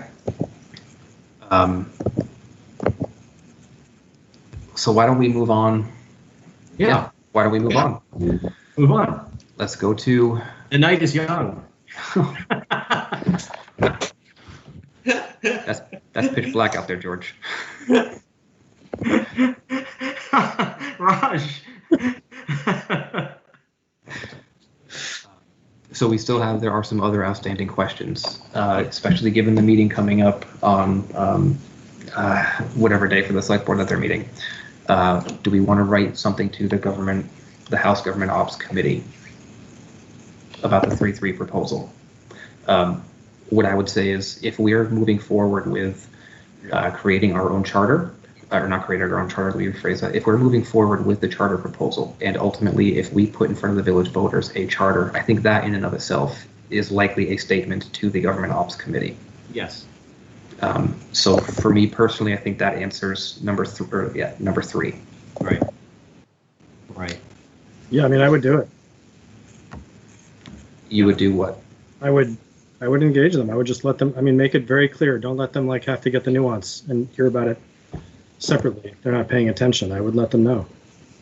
So we're just- doing some, yeah.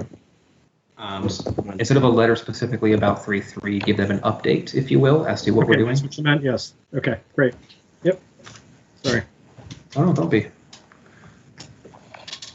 If that sounds good, George, I may tap your editorial skills. Yeah, sure, absolutely. You don't So mind? you're saying we should write a letter to the GovOps committee letting them know what we're doing, or I'm not clear what you're asking for, Andrew, or Raj. I'm not sure. What do you mean? So If we put it, yeah, go ahead. What I was saying is, if we putting forth a charter to vote on from the village, I Right. think is a statement. At the same time, I see what Raj is saying about there could be a bit of nuance to that, and so why don't we just give them an update and say, given that the village is voting on this this charter, please, as an update, continue to table the 3.3 proposal that had previously passed, given that a part of the community that is being asked to be redistricted, who said we didn't want to be districted in this way, right? We're putting forth this proposal. Yeah, absolutely. I agree with Raj. I agree with you, Andrew. I agree. We should request that it be tabled. I know that the proponents of the 3.3 thing will immediately jump on us and tell us we're interfering. But let's. I mean, the chair of the GovOps committee, the chair of the committee that's in charge of municipal mergers, told the select board and the trustees, we do not like even numbered boards. We like odd numbered boards. Okay, they said that in a letter. And then they said, we're anxious to work with the village and the town on a merger charter. We're not anxious to work on you on this 3.3 thing. So I think, I would say our position should be, we're as baffled if the select board goes ahead with the 3.3 thing. I'd say we're as baffled as the GovOps committee is about why they're choosing to move ahead with this. Half of the community, I'm sorry, I'm not even getting another speech. It's late. I get more talkative. The later it goes, the more talkative I get. So this is like a downward spiral. But I'm guessing here's an irony in saying that from the select board's position, we don't recognize, when it comes to voting, we don't recognize the distinction between the village and the town on a proposal that seeks to make a huge distinction between the village and the town. There's a sort of internal gap in the logic there that I don't get, and I wish they would see that. I mean, this is one part of the community deciding we've decided what's fair, and we're going to just shove it onto the other side of the community. I think we should. I think we should write to the GovOps committee and say, as you said previously, there's nothing urgent about this. The town of Essex Corporation has existed for many, many decades with a 5-member board. They can go another year, okay? They can go another year with a 5-member board. There's nothing urgent about this. So I agree with you guys. Sorry, it's a long-winded way of saying that. Sorry. Okay. Yeah. So if we're good with that, do we want to provide a response especially for the meeting coming up in a couple of days? Do we want to provide a response to the select board on 3.3? Because I completely hear, I agree, it didn't pass in the village. It does feel as though, in some ways, we are being forced into a potential relationship, if you will, that we didn't ask for. I don't think we need to go with the response right now. On the 3.3. On B, moving from voice vote to Australian ballot, I think that I'm in agreement with. I mean, we specifically said we need a meeting to talk about that before you move on. Please just give us a chance to do it. So, I mean, we can go to 5 and then come back to 4. Sure. I mean, I considering, I've said this before, considering what's coming up next year and the fact that we're probably going to be dealing with mailing ballots again, I think it would be a good idea. I don't see it as if we're moving ahead with the charter on our own, I don't see it as a diminishment. Let's just move it. Let's do it. Do both. Get the language ready in time for November or August 21st and get it done. I would love to see language, what language looked like for the independent city of Essex Junction. And I guess that's the response back to the select board. Yeah, we're if we agree, we're gung ho. Go for it. For the Australian ballot. I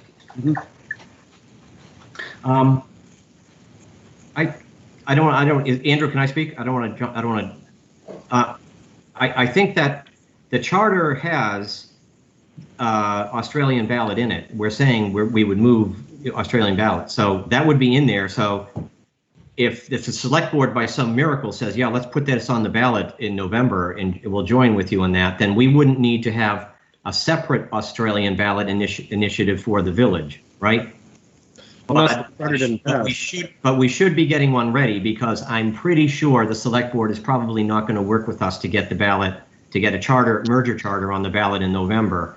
So I would suggest that, do we want to have do we want to be working on, in the event that the select board says no to a merger charter in November, do we want to be working on Australian ballot charter change for our village charter? My opinion is yes, we should. For the reasons you just said, Raj, I think we should have that so that we can put that in place in November, for the 21st, to get that ready as an alternative to the full municipal charter. I don't know, maybe those are two conflicting things. Well, I mean, if we're gonna, sorry, Andrew, can I? Sorry. Yeah, go ahead, Andrew. Sorry. If we're gonna move forward and we're gonna do ours no matter what. That's kind of what I thought we decided. Ours is going on the ballot. You're right. No matter what. You're right. It doesn't make sense because there is the chance it doesn't pass. Yes. So, I would. Is it odd? Is it not okay to have a separate question? Because I mean, both are going to go to GovOps. If they see a charter change for Australian ballot and then a big charter change for the whole shebang, they'll take the one that makes sense and they'll move on with it. And right. If the village votes to merge and the select board the town outside the village didn't vote yet, they're just going to hold on to one of them. They'll hold on to ours probably or not act on it, but at least the Australian ballot charter change will go through. So if that's what you're saying, George, I agree that put both on the ballot. I mean, it's confusing, but that's kind of where we are. Yeah, exactly. I mean, I don't know. It's a little. I think we should get the language ready. I think what I understood is that Andrew, is this correct? That there was language, sort of draft language, to have the village attorney work on this and have the draft language ready. I think we should do that and just have that ready to go no matter what, because the events, right now are kind of fluid. So it'd be ready to play that card and move that into place when we need it. And if we don't need it, we can always just, not move it ahead. So what I'm unsure about is, are we talking about having the voice vote for the ballot ready for this November, or are we talking about from the village's standpoint, our annual meeting? For our annual meeting. So not having it ready in 2 weeks. I see what you're saying. Sorry, I didn't get your nuance there. Yeah, you're right. I don't know. Maybe I thought it was for this November, but maybe you're talking about our annual meeting next year. So yeah, okay. That's my question. Is okay. I don't know.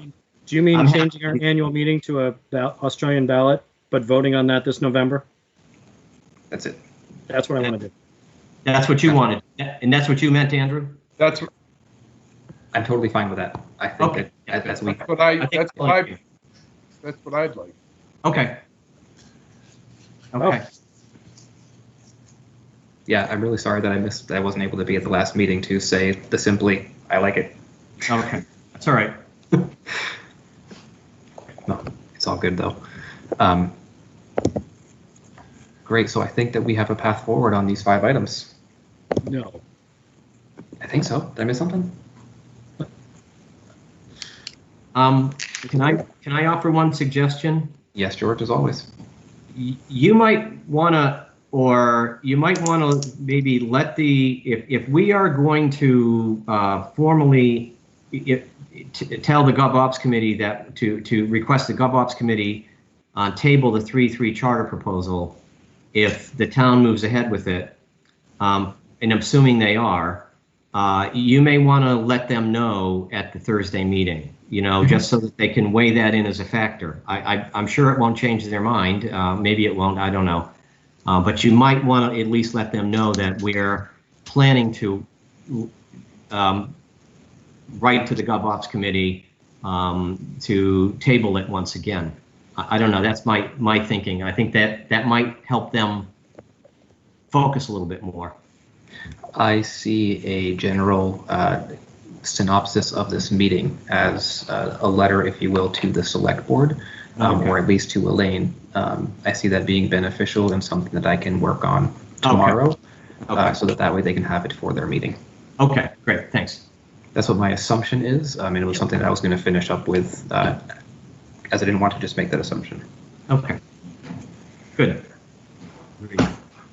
Raj, Dan, you guys good with that as well? I am very good with it. Thank you. Yeah. Oh, yes. We're ready to move on from this agenda item. No. You want to do public comment, or? Is there anybody from the public who wishes to speak on this agenda item before we move on?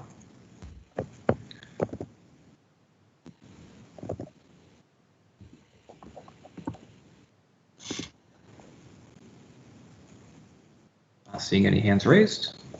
Nobody's chiming in. Let us go ahead and move on.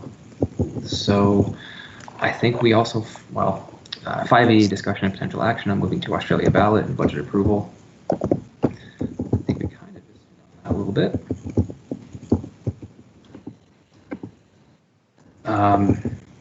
So we have a motion. I don't think we really need to introduce it. We literally just talked about this pretty significantly. Unless there's anything glaring that I am missing, is there anything that the trustees wish to add, or staff, is there anything you wish to add to this?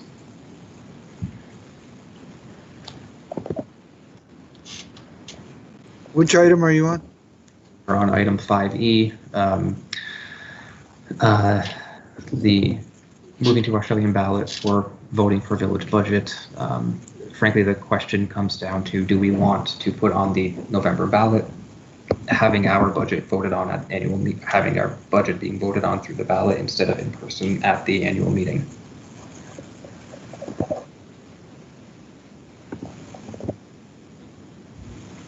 I think we pretty much went around the table and said that, yes, we all wish to have the budget voted on through Australian ballot. And so the motion here is to go ahead and to make that? Yes. Sure. Yep. Okay. Before we make that motion, again, just to make sure, is there anybody from the public who wishes to speak on that item? And I can pause for a few seconds.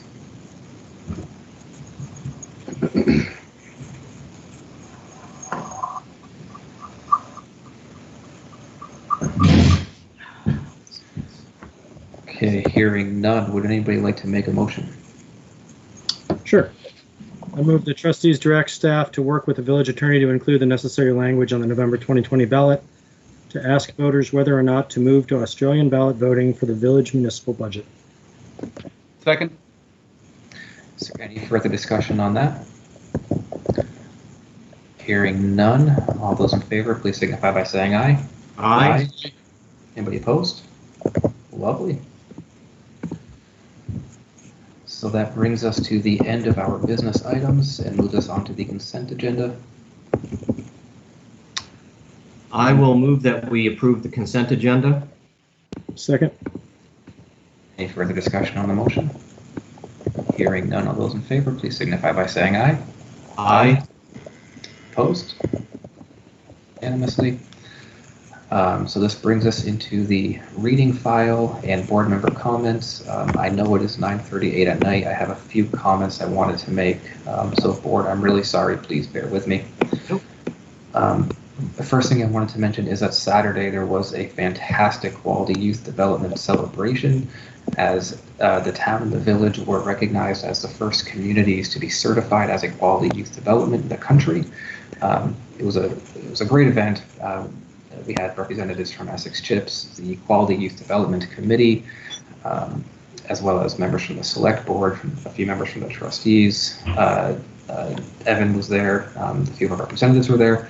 And I really am appreciative to the Quality Youth Development Committee, which really put in the hours to show how our community met the certification, which frankly is a really cool opportunity to highlight how we value and care for our youth, not just in a ceremonial way, but how we actually are engaging youth in our community, which is fantastic. Also, we met 7 out of the 10 criteria, so we still have 3 more that we can meet to get that perfect 10 out of 10. So we still have some work to do. thing I wanted to mention, and I'm not sure if she is still here, is I really want to thank Sarah Stills for her continued efforts on the cleanup day to happen.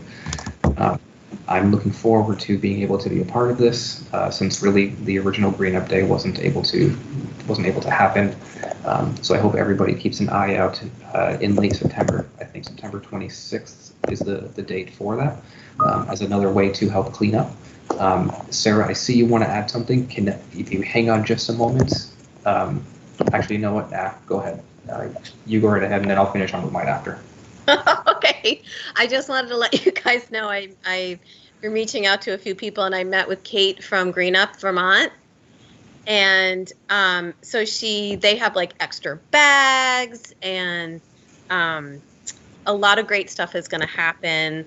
And we're going to do kind of like this photo shoot. It's and I'll put it on the village Facebook page, and so we'll get that out before. And then I'm really excited. So thank you so much for your support. We really appreciate it. As you can tell, there's a few other things going on. Personally, I don't have the time to do all of those things. I really appreciate you doing this and taking it on and spearheading it. So thank you. Thank you, sir. You're welcome. Okay. So the other things I wanted to mention, I've had a few interactions of people wondering about the 3 Maple Street project and wondering why, or is it going to turn into the Newport and the Burlington hole in the ground? What I want to try to quickly make some differentiations on are, for one, the 3 Maple Street project is something that is 100% done through private development.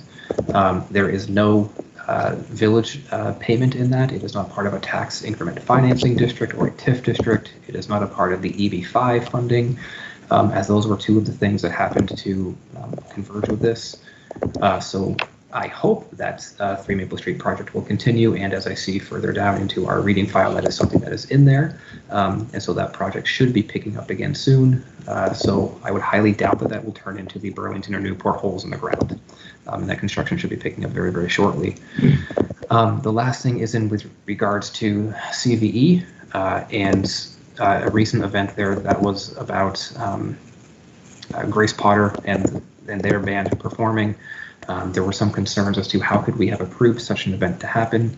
One of the things that I want to be very clear on is we do not approve of CVE's individual events. CVE is a private entity. They are a private business. They are a nonprofit. They are a private nonprofit. They are not something that has to come to us whenever they wish to do something to ask for our permission. They, just like every other business or every other nonprofit, need to follow the general rules that we have within our community, which also include state rules and laws.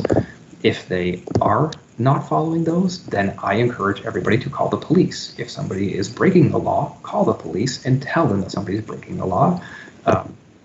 Concern around their nonprofit status. Again, that is not something that we control. We are not the IRS. That is something that the IRS can handle. We can't take away a nonprofit's nonprofit status.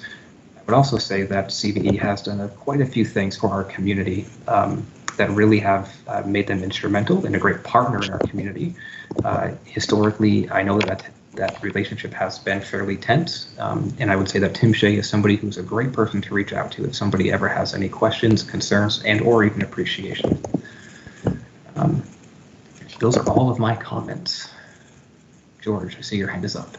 Great comments, Andrew. Thank you. Great comments. My only comments are, once again, I'm going to thank Annie Cooper for once again being a huge force of energy, helping with the open and outside event this week.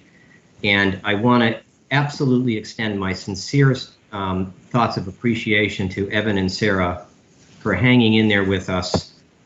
You didn't know what you were signing on to when you came to Essex Junction and Essex Town, and you have been magnificent. And I think on behalf of all of us, we truly appreciate the patience and the intelligence and the grace that you are showing through these difficult times, and we really do appreciate it. And I wish we could give you the weekend off, but we can't. But soon, there will be rewards for you somehow or other, hopefully down the road. But thank you so much, guys. We really appreciate it.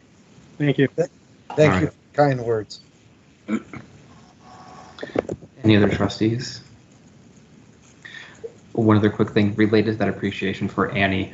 There's a saying that we have in our home, which our son had learned from swimming, which is one hand up, other hand up, high five yourself. Annie, I wish I could give you a high five and appreciation. I can't. So if you don't, at some point, just give yourself the high five. I honestly, I should have said before, instead of being silly about the Essex chant, I don't know how many of you know that Essex saved my children and I. So the entirety of this town saved my family, and my gratitude is as you see. And so it is because of all of you that I am how I am about Essex, and we're so grateful. So my entire family would say, one hand up, the other hand up, high five yourself. So thank you so much, and I appreciate and am so fortunate to be here. So thank you for letting me be part of our community. Thank you. Evan, Sarah, anything else? I don't have anybody in the world to follow that. We just separately, we need to find 5 minutes tomorrow, Andrew, to coordinate some things. Absolutely. Normal time will work for me. Okay. Great. I have nothing else tonight. Would someone like to move to adjourn? Wow, that was fast. I'm gonna give that one to Dan. So Dan, you had the motion. Brock, did you second it? Yes. Okay. Any further discussion on adjourning? Hearing none. All those in favor, please signify by saying aye. Aye. Aye. Those opposed. Great meeting, guys. Thank you. Good night. Have a good night, everybody. Everybody. Kathy, thank you.